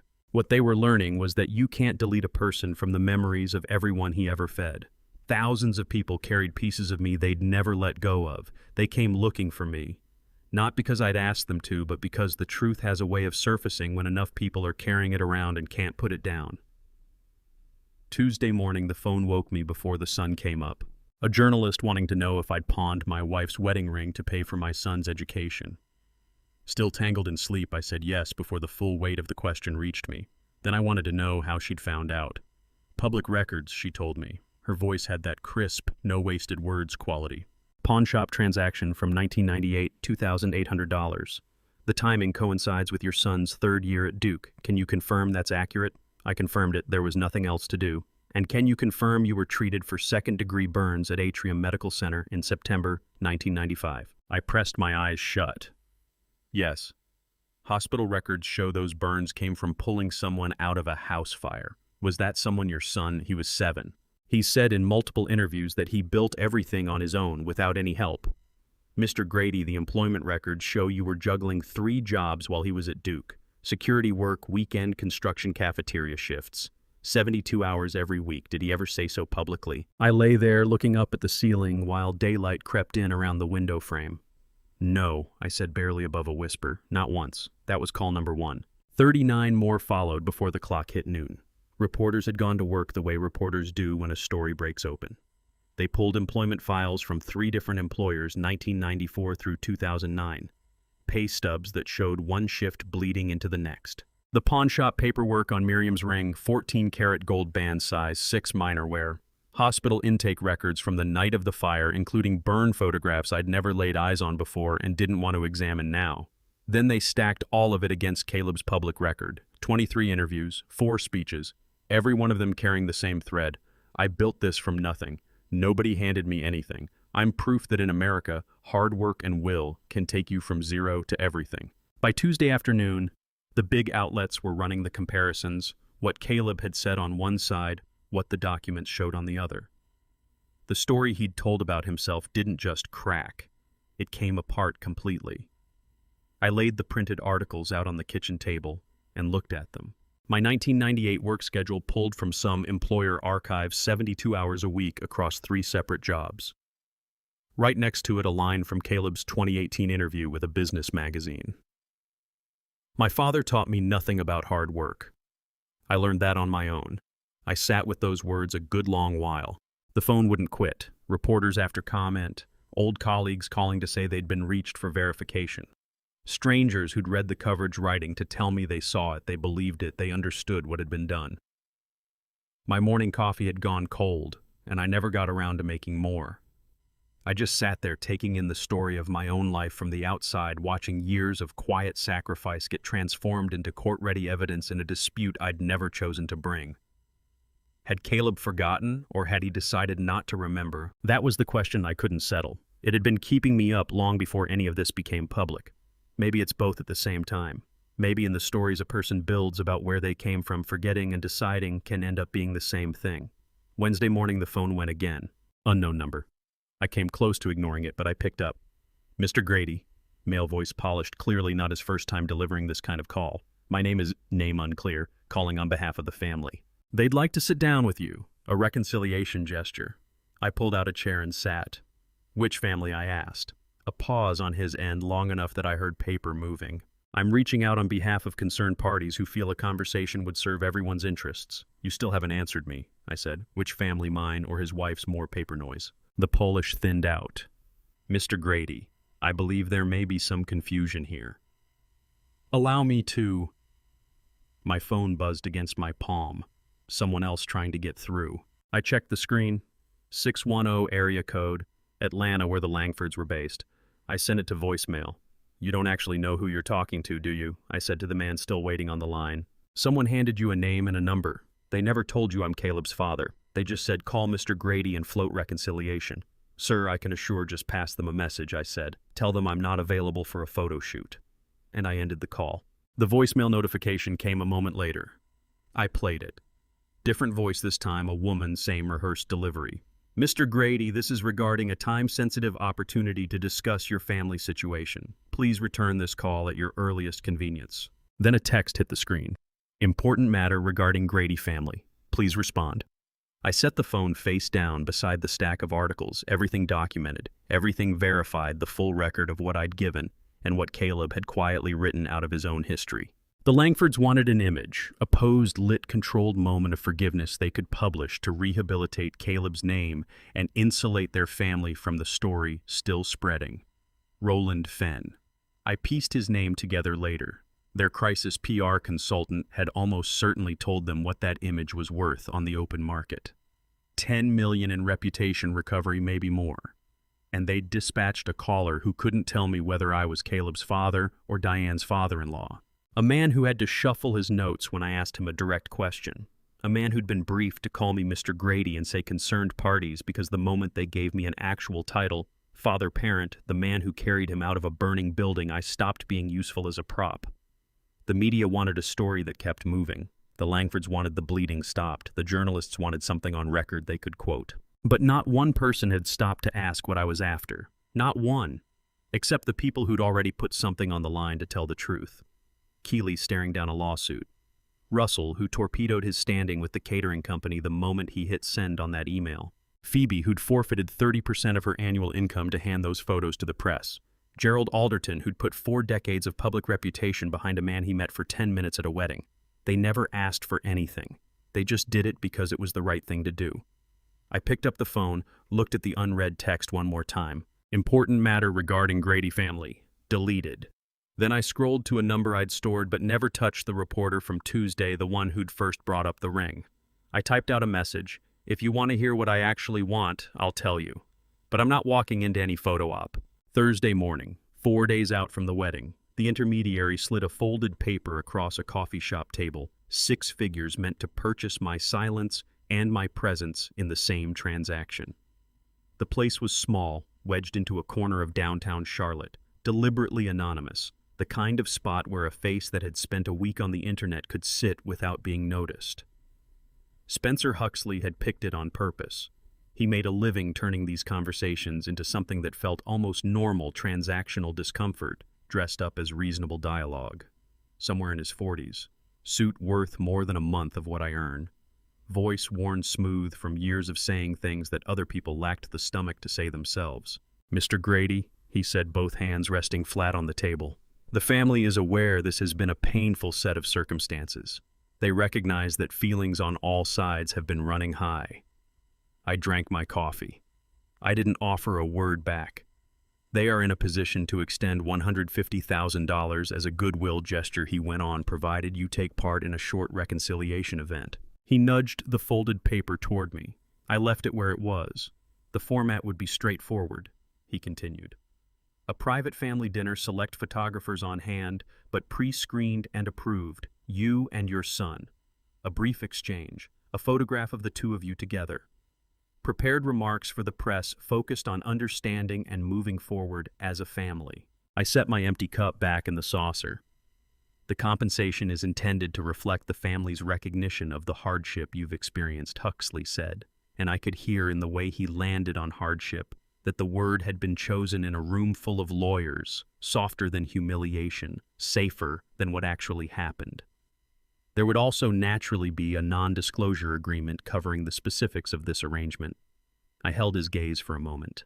Then I looked down at the folded paper at a number designed to buy back something that was never theirs to sell, or more precisely, to lease my dignity for one evening long enough to produce an image worth 10 times what was written on that page. Tell them I don't want their money, I said, keeping my voice low and even. Tell them I'm not something they can use. I got up from my chair. Huxley's cup shifted in its saucer, a small sound, but it was there.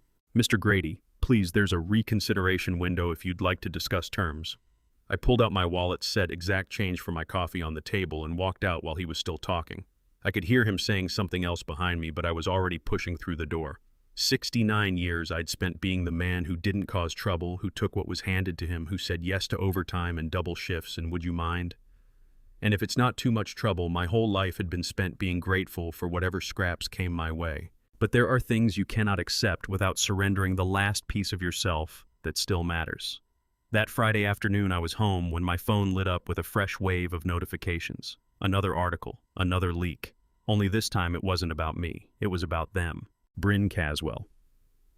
The name meant nothing to me at first. She ran an investigative blog that concentrated on corporate malfeasance and PR spin. Apparently Roland Fenn, the crisis consultant the Whitmores had brought in, had made an error in judgment. Trying to get out ahead of my refusal, he'd fed her a story Walter Grady had turned down fair compensation but kept talking to the press for the attention. That the family had made genuine attempts at reconciliation and I'd rejected every one of them. But Bryn Caswell didn't just run with press releases, she checked facts. She found holes in Roland's version, went back to him for answers, and Roland, apparently convinced she was sympathetic to his side, sent her an email chain laying out the entire PR strategy. She published all of it.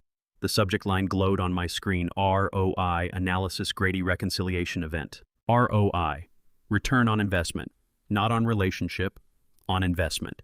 Roland's memo to the Whitmore family, sent 2 days before Spencer Huxley sat across from me in that coffee shop. Conservative estimate: a single image of Walter Grady granting forgiveness delivers $10 million in brand value recovery within Q4. Recommended compensation range $100,000 to $200,000. Net value to client $9.8 million minimum. I read it 3 times. Then I worked through Bryn Caswell's analysis underneath it. This was not an apology. This was a transaction. The Whitmores had placed a dollar value on my forgiveness, $10 million as a brand asset. They'd offered me $150,000, 1.5% of what they figured it was worth. They weren't after reconciliation, they were looking for a discount on damage control.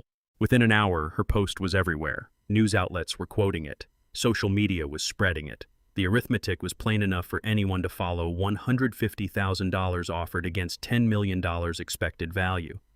The Whitmores had put a price tag on my dignity and tried to acquire it at a 98% markdown. Roland Fenn moved to contain it. His firm put out a statement claiming the memo had been stripped of context and represented only preliminary analysis, never approved by the clients. But the internet had already done what it does. It archived everything. Screenshots made it impossible to unsay. By Friday night, the leaked emails had been shared 400,000 times. Caleb's PR team issued a statement putting distance between him and Roland Fenn. They said Caleb had no knowledge of the transactional language used by outside consultants and was deeply troubled by the framing of family matters as an ROI analysis. But the damage was already done. Everyone could see it for what it was: The photo opportunity was never about apology or healing or even the most basic human decency. It was brand management, a cost-benefit calculation on my forgiveness run like a marketing campaign. I sat at my kitchen table reading the coverage, watching the story move, and my mind kept going back to Spencer Huxley's smooth voice in that coffee shop, the folded paper with 6 zeros, the reconsideration window. I don't know Roland Fenn. I never hired him. I never asked him to defend me or leak anything or expose a soul. But he accomplished something I never could have managed alone. He proved I'd been right to walk away. He showed the world exactly what the Whitmores thought I was worth, not as a father, not as a man, but as a line item in their crisis management budget. And he did it by accident, by being so certain of his own expertise that he forgot the one rule that matters most: never commit to writing what you wouldn't want the world to read. That Friday afternoon, Phoebe called to tell me Caleb's Series B funding had collapsed. $47 million gone because investors had no appetite for association with a man who'd calculated his father's worth at 1.5%. I was still sitting at the kitchen table when the phone rang. Phoebe Cantrell, the photographer who'd lost the Whitmore contract and chosen to send those unedited photos to the newspapers. "Mr. Grady," she said, her voice carrying that particular charge people have when they've been watching a story build and can't hold it back any longer. "I thought you should know. Caleb's investors pulled out. The Series B, it's dead." "How do you know?" "I still have contacts in that world. The lead investor called Caleb this afternoon, told him the board couldn't move forward with the reputational concerns on the table. It happened fast within hours of Roland's emails going viral. $47 million gone." I tried to picture it. Caleb sitting in his Charlotte office, the one with the floor-to-ceiling windows looking out over downtown, taking a call that undid months of work, years of building every promise he'd made to employees and partners and himself. Phoebe filled in what she'd heard. Nathan Pelton, the lead investor, had called personally. "Out of respect," she said. The conversation was professional, brief, devastating. "Caleb, I'm calling personally out of respect. We need to pause the term sheet. The board has serious concerns about reputational risk in the current environment." Caleb would have tried to save it. "I know my son. He'd have argued it was a PR problem, that it would blow over, that the fundamentals hadn't changed." But Nathan Pelton, a venture capitalist who'd sat through 1,000 pitches and sized up 1,000 founders, wouldn't have moved. "The fundamentals include founder character assessment. Right now that assessment has material questions we can't overlook. I'm sorry." Diane would have been there. She was always there for the calls that counted, the critical meetings, the moments when Caleb's business became their shared undertaking.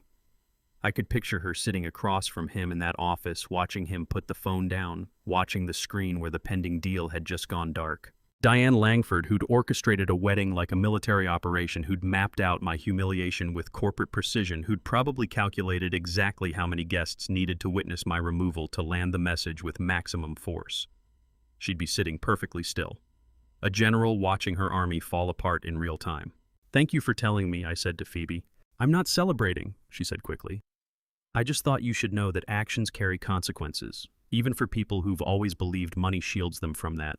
After we hung up, I sat at that table for a long while. I didn't feel triumphant. I didn't feel vindicated. I just felt worn out. $47 million, a number so large it loses its meaning. Caleb had built Grady Capital from nothing. From actual nothing, whatever his speeches liked to claim, and now it was coming apart because he'd forgotten where nothing really starts. Saturday morning, I walked over to the diner near Lincoln High, the same one I'd been eating at for 31 years, the one where the coffee was always slightly scorched, and the waitress knew without asking that I took mine black. I needed somewhere familiar, somewhere that remembered me from before any of this began. That's where Russell Tatum found me. He came through the door looking smaller than I remembered. At the wedding, he'd been the one in charge, giving instructions, the man Caleb had turned to when he needed a staff member to handle my removal. Now he just looked like a middle-aged man who hadn't slept properly in a week. "Mr. Grady," he said, stopping beside my booth, "can I sit?" I nodded. He settled in across from me and stared at his hands the way people do when they're building up to something hard. "I didn't know who you were," he said at last. "At the wedding, all I knew was I had orders. Walk you out, keep it dignified, don't make a scene. I've been in this business 20 years. I've always told myself I just follow instructions. That's the work. You do what the client asks. Don't get involved. You collect your check and go home." "I know," I said. "You were decent about it." He looked up, caught off guard. "You were decent. You could have been hard about it. You weren't. You did your job. I don't hold that against you." "You should," he said quietly. "Because that night after I got home, I couldn't sleep. I kept seeing your face as you walked out, and I came to understand something. He paused, searching for the words. Following orders doesn't make you innocent, he went on. It just means you decided not to ask questions. I'd been deciding that for 20 years. He looked straight at me. So I leaked those emails. My coffee cup stopped halfway to my mouth. You leaked those emails? His voice broke on the word leaked, like someone confessing to having shattered something that couldn't be repaired. Roland's memo. The ROI analysis. The whole strategy. I sent it all to Bryn Caswell because I couldn't sleep, because I had to do something that wasn't just carrying out instructions. Russell Tatum, the man who'd executed Diane's plan. The man who'd stood at Caleb's side and taken his instructions about walking me out. He'd been the one who blew the whole thing open. The catering company let me go, he said. This morning.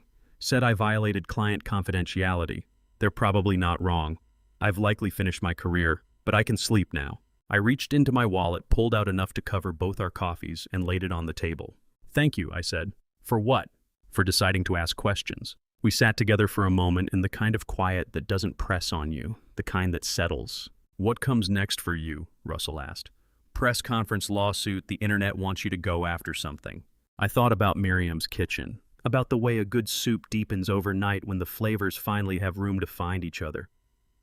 About the small apartment I'd lived in for 42 years and the glass cabinet holding her ring and her letter. About the fact that I'd spent a week as someone the world kept watching, and all I wanted was to go back to being someone it had forgotten. I'm going to cook, I said. That's what I do. For the first time all week, that felt like it was enough. 10 days after the wedding, I walked into a lawyer's office to make certain my son would never see $1 of mine. Patricia Holden's office was in a converted house near downtown Charlotte. She was in her 50s, reading glasses hanging on a chain with the unhurried steadiness of someone who had guided 1,000 families through hard decisions. Mr. Grady, she said, motioning toward the chair across from her desk. You wanted to update your will. I want to remove my son as my heir, I said. She opened a legal pad. Completely? Yes. May I ask why it helps me structure the document properly? I thought about the wedding, the cornbread box, the phrase this staff member, about 27 years of sacrifice that Caleb had built an empire on while telling the world he'd started from nothing. He doesn't need my money, I said, and I don't want him to have it. Patricia made a note. Is there anyone else you'd like to name as beneficiary? I paused. I thought about cycles and choices, about the children we raise versus the adults they grow into. Leave him nothing, I said, but add a clause if he ever has children, if I ever have grandchildren, and those children need help, there's a fund for them. College medical housing. But not for him. Never for him. Only for them. Patricia looked up from her notepad. So you're protecting grandchildren who don't exist yet from a father who... She stopped. I understand. That's wise, Mr. Grady. Not vindictive. Wise. When I signed the papers, I thought about Miriam's letter, her warning that I loved Caleb in a way that made me forget I had to be loved back. Maybe this was me finally learning what she'd tried to teach me. 2 weeks after the wedding, Caleb appeared at my door. A Tuesday evening. I'd just finished dinner when I heard the knock. I opened the door, and there he stood. No Diane, no suit. Just Caleb in an ordinary shirt and jeans, looking more worn down than I had ever seen him. Dad, he said, and stopped. Just stood there, mouth half open, like he'd rehearsed what he meant to say, and every word had abandoned him. I waited. He tried again. Couldn't get there. I stepped back from the doorway. Don't say anything yet. Come in. He followed me inside. I made coffee, and we sat at the kitchen table without speaking. Caleb's cup sat untouched between us, steam lifting and thinning and disappearing the way all the words did that neither of us could find. 20 minutes of silence, maybe more. When does a man stop being your son and start being a stranger who happens to share your face? I looked at Caleb sitting in my kitchen, and I couldn't draw that line anymore. She. Finally, I spoke. You've got a lot to sort out, son. Not with me, with yourself. I can't do that work for you. Caleb looked up. His eyes were wet, but he held it. He just nodded. He stood crossed to the door and stopped with his hand resting on the knob. I'm sorry, he said without turning around. Then he left. The coffee sat there going cold until I poured it down the drain an hour later. 3 weeks after the wedding, I went to see Pastor Leonard Ober at the community church. I'd known Leonard for 15 years since Miriam's funeral. He was the kind of pastor who remembered your name, asked real questions, and never forced faith on someone who was still working things out. I found him in his office surrounded by books and loose papers. Walter, he said, standing to shake my hand. I've been following your story. I'm so sorry for what you've been through. I'm all right, I said, which was mostly true.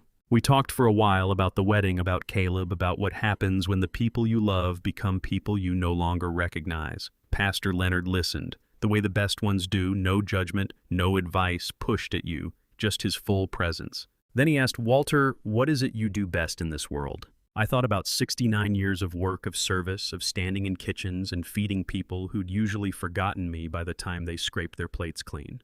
"I cook," I said. "It's really all I've ever known how to do." Pastor Leonard smiled. "Then cook. Our community kitchen hasn't had a real head chef in 2 years. 40 children eat there every Tuesday and Thursday. We need someone who knows what they're doing, someone who actually cares." "I'm not a professional chef," I said. "You fed children for 31 years. That's more professional than anyone I could find." I sat with that a moment. A community kitchen feeding kids who needed feeding. Work that mattered not because anyone was watching or because it looked impressive, but because it kept people from going hungry. "What would I call it?" I asked. Pastor Leonard looked puzzled. "Call what?" "The kitchen. If I'm running it, I want to call it something." "Call it whatever you like, Walter." I thought about Miriam, about her wedding ring sitting in the glass cabinet, about the letter that told me not to disappear into waiting, about how feeding people had always been her way of knowing it was my way of saying I love you. "Miriam's kitchen," I said. Pastor Leonard smiled. "Perfect." I drove home thinking about her. What would she make of all this, the will-protecting grandchildren who didn't yet exist?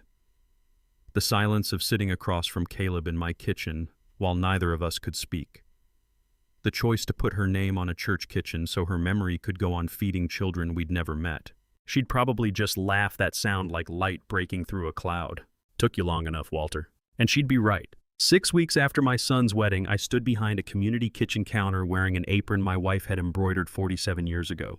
For the first time in my life, I was cooking because I chose to, not because I had to. Miriam had stitched my name across the chest in 1975, the year we married, back when her hands were steady and we believed we had all the time there was.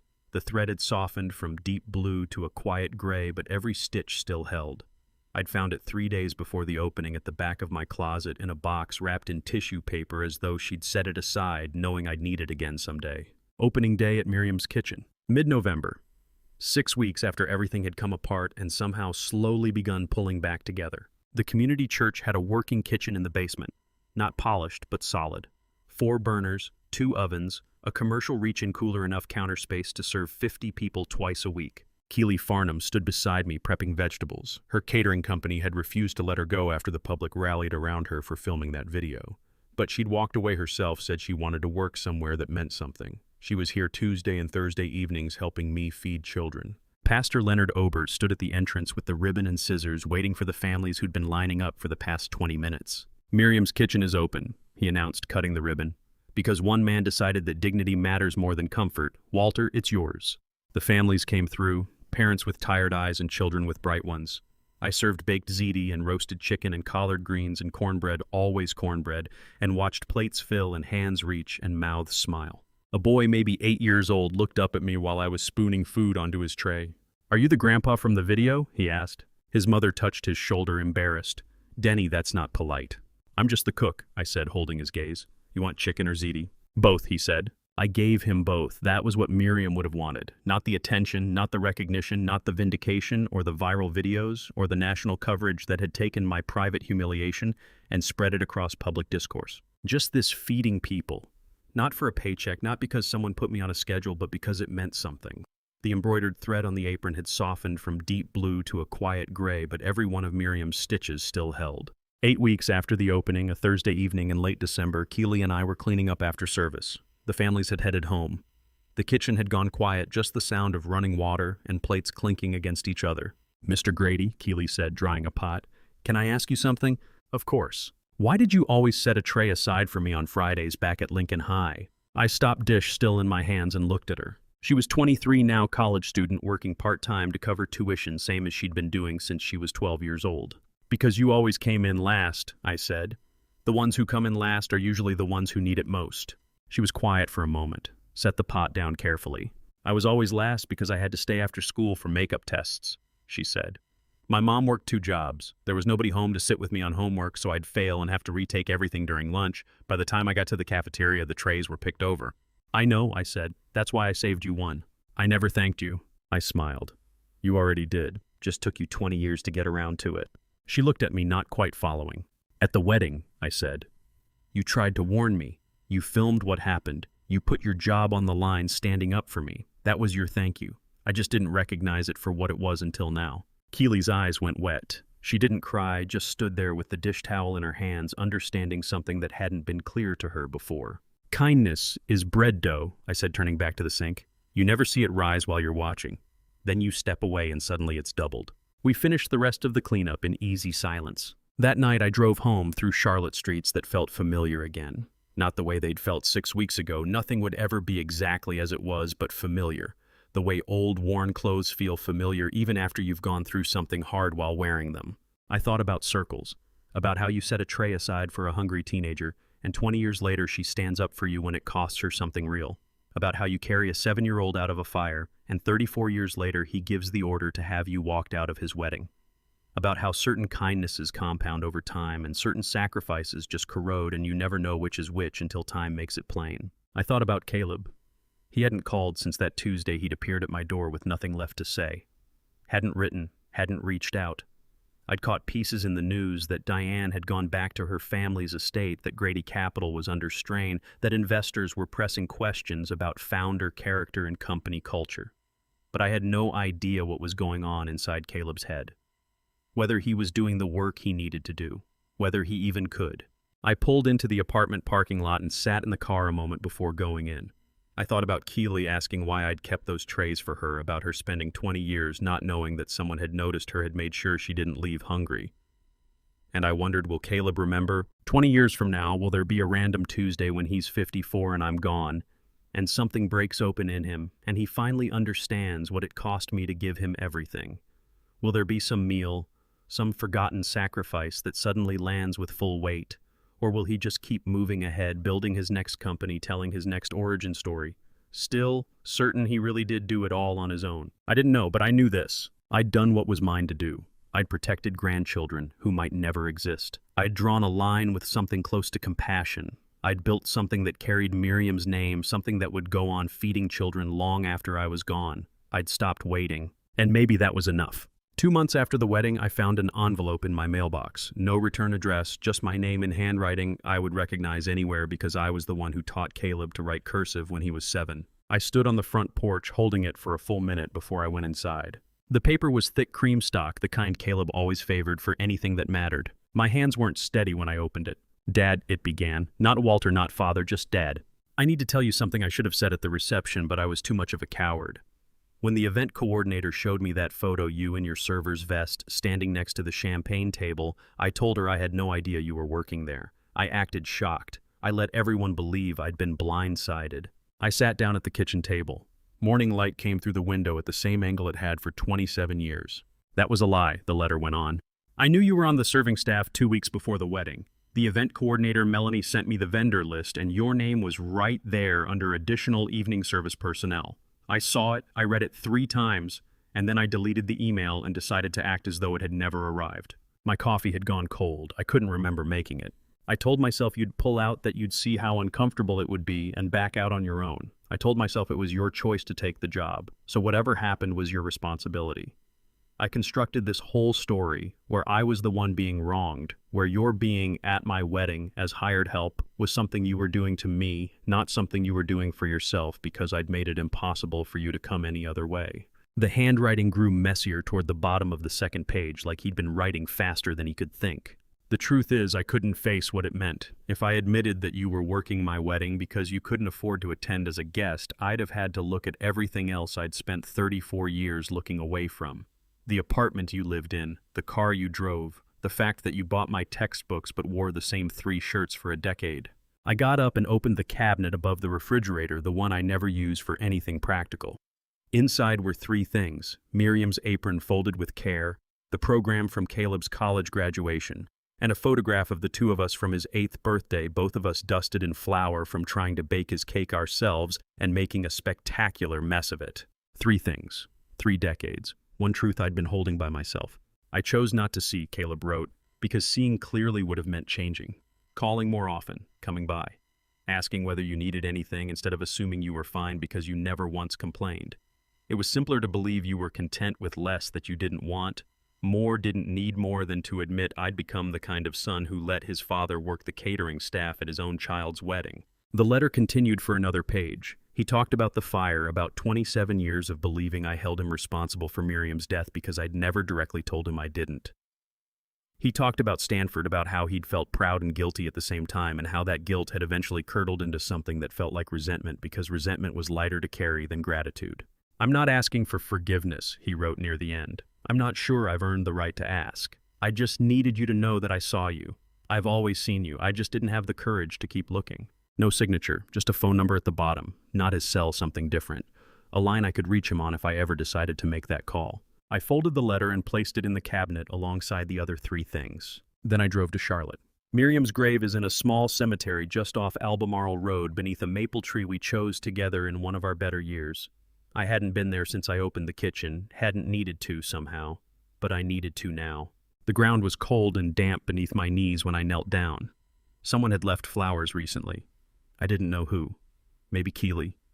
Maybe someone else Miriam had fed before the fire. "I got a letter from Caleb," I said out loud. He knew I was working his wedding. He knew the whole time. A breeze moved through the branches of the maple. "I don't know yet if that makes it better or worse," I went on. "Better because he wasn't as blind as I believed. Worse because he saw and still let it happen." I stayed there for an hour, just talking. I told Miriam about the kitchen, about Keeley, about how I'd finally stopped waiting for Caleb to arrive at some understanding on his own and started building something that didn't need his understanding to matter. "You asked me to stay present." I said finally, not to chase him, not to fix him, just to stay present for whatever he might need if he ever needed it. I think I did that. I think I'm still doing it. The sun was going down when I drove home. I thought about dialing the number at the bottom of Caleb's letter. I thought about writing back. I thought about driving out to California, showing up at whatever address matched that phone number, and demanding what exactly? An apology. A relationship. Some retroactive revision of 34 years. But when I got home, I just made dinner. Cornbread and beans, same as always. I ate at my table, I washed my dishes, I set my alarm for 5 a.m. Because here's what I've come to understand after 69 years healing isn't about reconciliation. It's not about getting the ending you wanted or the apology you deserved. It's about building a life that doesn't need those things to feel complete. Caleb's letter sits in my cabinet now, next to Miriam's apron and the flower-covered photo from his 8th birthday. Maybe someday I'll call that number. Maybe I won't.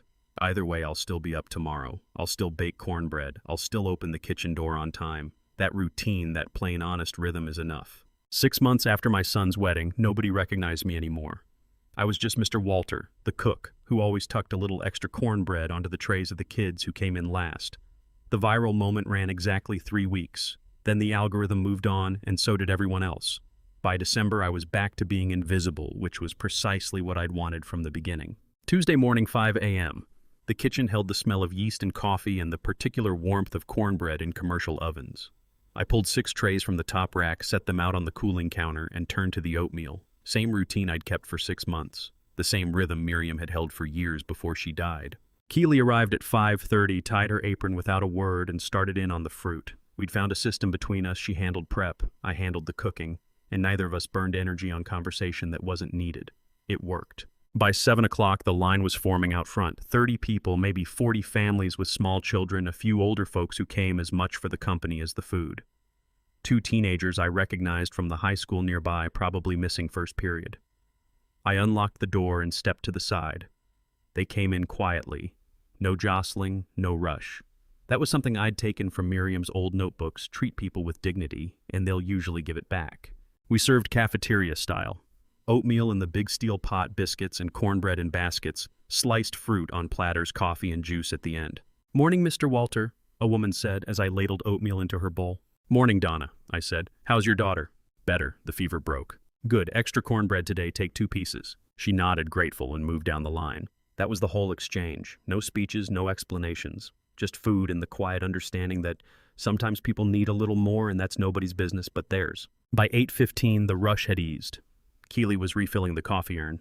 I was running a cloth over the serving counter when the light caught my attention. The morning light through the kitchen windows falls the same way every Tuesday, steady, predictable, asking nothing of me, which is exactly what I need. It doesn't care about viral moments or staged reconciliations or letters folded inside a cabinet. It just comes through the glass at the same angle, moves across the same steel surfaces, and keeps going. There's a peace in that kind of reliability, a reminder that some things will show up for you whether you've earned them or not. I turned back to the counter and noticed a man I'd served a couple of times before, Spencer. I thought his name was, carrying his tray to a corner table. He sat alone, ate without rushing, and left his dishes in the collection bin without being asked. Small dignities, small courtesies, the kind you only begin to notice after 69 years of learning what actually matters. "Need more bread up front," Keely said, appearing at my elbow with an empty basket. I pulled a fresh tray from the warmer and filled it. She took it without a word and headed back to the serving line. Keely refills the bread basket before I have to say anything. And I realize this quiet coordination, this unspoken rhythm between us is what real partnership looks like when you're not performing it for anyone. No grand declarations, no promises about forever. Just two people showing up at 5:30 in the morning because the work is worth doing and someone has to do it.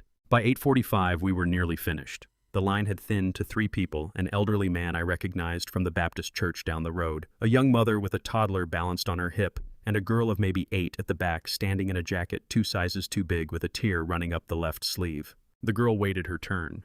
When she reached the counter, I ladled oatmeal into her bowl and set a piece of cornbread beside it. Then I added a second the end piece with the crispy edge, the one kids usually argued over. She looked up at me. Brown eyes, careful face, that particular expression children wear when they've learned that things get taken away.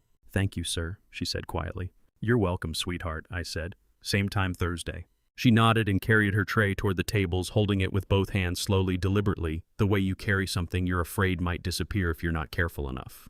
And I thought of Caleb at 7. Same careful grip.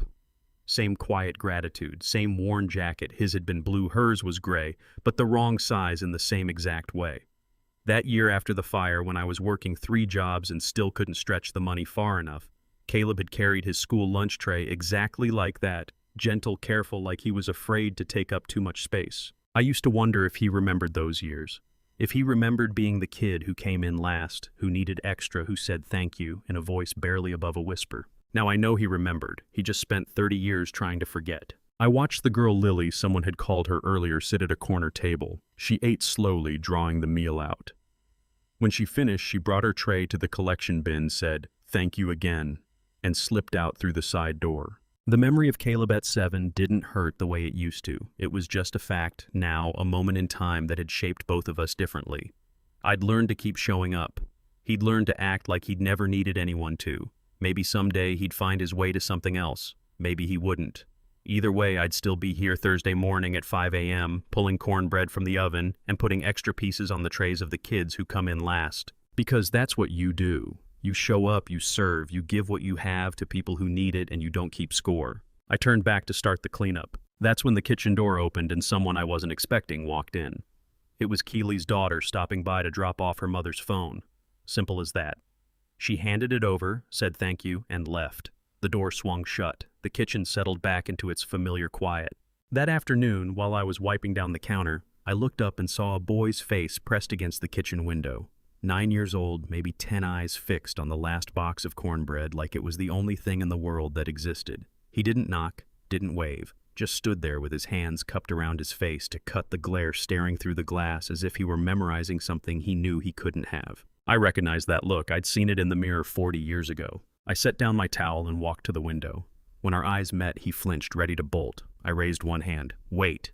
Then I pointed toward the side door. "Come in," I called through the glass. "It's okay." He hesitated, looked left then right, checking whether anyone was watching. Then he moved slowly toward the door. When he stepped inside, I could see he was smaller than he'd seemed through the glass. Thin wrists, a jacket that wouldn't zip all the way. Shoes with the soles separating at the toes. "You hungry?" I asked. He nodded once, sharp, quick, like saying it out loud might make the answer change. I picked up the box of cornbread, 6 pieces still left, still warm from the late batch I'd made to finish off the last of the batter. I walked over to him.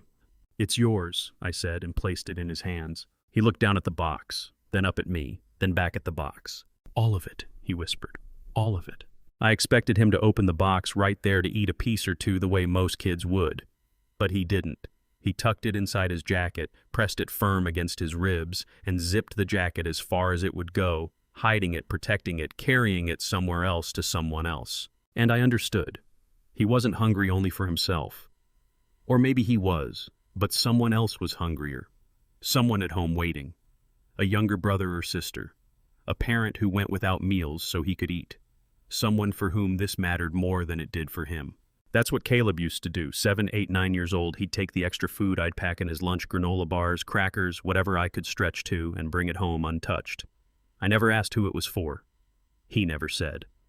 But every Thursday, the school counselor would quietly tuck an extra milk carton into his backpack, and every Thursday, it came home empty. Some things don't change, some things shouldn't. Thank you, sir, the boy said. What's your name? I asked. Ricky. I'm Mr. Walter. We're open Tuesday, Thursday, Saturday mornings, 7 a.m. You come by whenever you need to. He nodded again, still holding the box through his jacket. Okay, he said, and then he ran. The boy ran off with cornbread pressed against his ribs, carrying it like a secret, which is what all love is when you're young and the world hasn't yet told you it's allowed to be seen. You hide it in pockets and jackets and folded notes. You don't dare show it openly because if people notice it, they might find a way to take it. That's what growing up without enough teaches you. First, to make yourself small. Your needs smaller. Your love smallest of all, so there's less to lose when the world decides you've had enough. I finished the cleanup, locked the kitchen, and drove home as the winter sun dropped below the Charlotte skyline. By the time I reached my apartment, the dark had settled in. I made coffee, the same cheap brand I'd been drinking for 27 years, and sat at my kitchen table. Not to read, not to watch anything, just to sit. In front of me on the low shelf along the wall was a glass cabinet I'd found at a second-hand shop 6 months back. Inside it were 3 things I'd decided deserved to stay visible. Miriam's wedding ring, white gold, a single small diamond. I'd slipped it on her finger in 1975. I sold it in 1998 for $2,800 to cover Caleb's textbooks.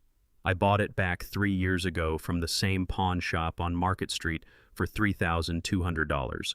The owner remembered me, said he'd been holding on to it just in case. Miriam's letter written 8 months before she died during one of our last good stretches together. 3 pages in her careful hand, talking about the kitchen she wanted to open someday, about the people she wanted to feed, about staying present even when life made you want to run. The last line promised me, you'll still be here, not for him, for yourself.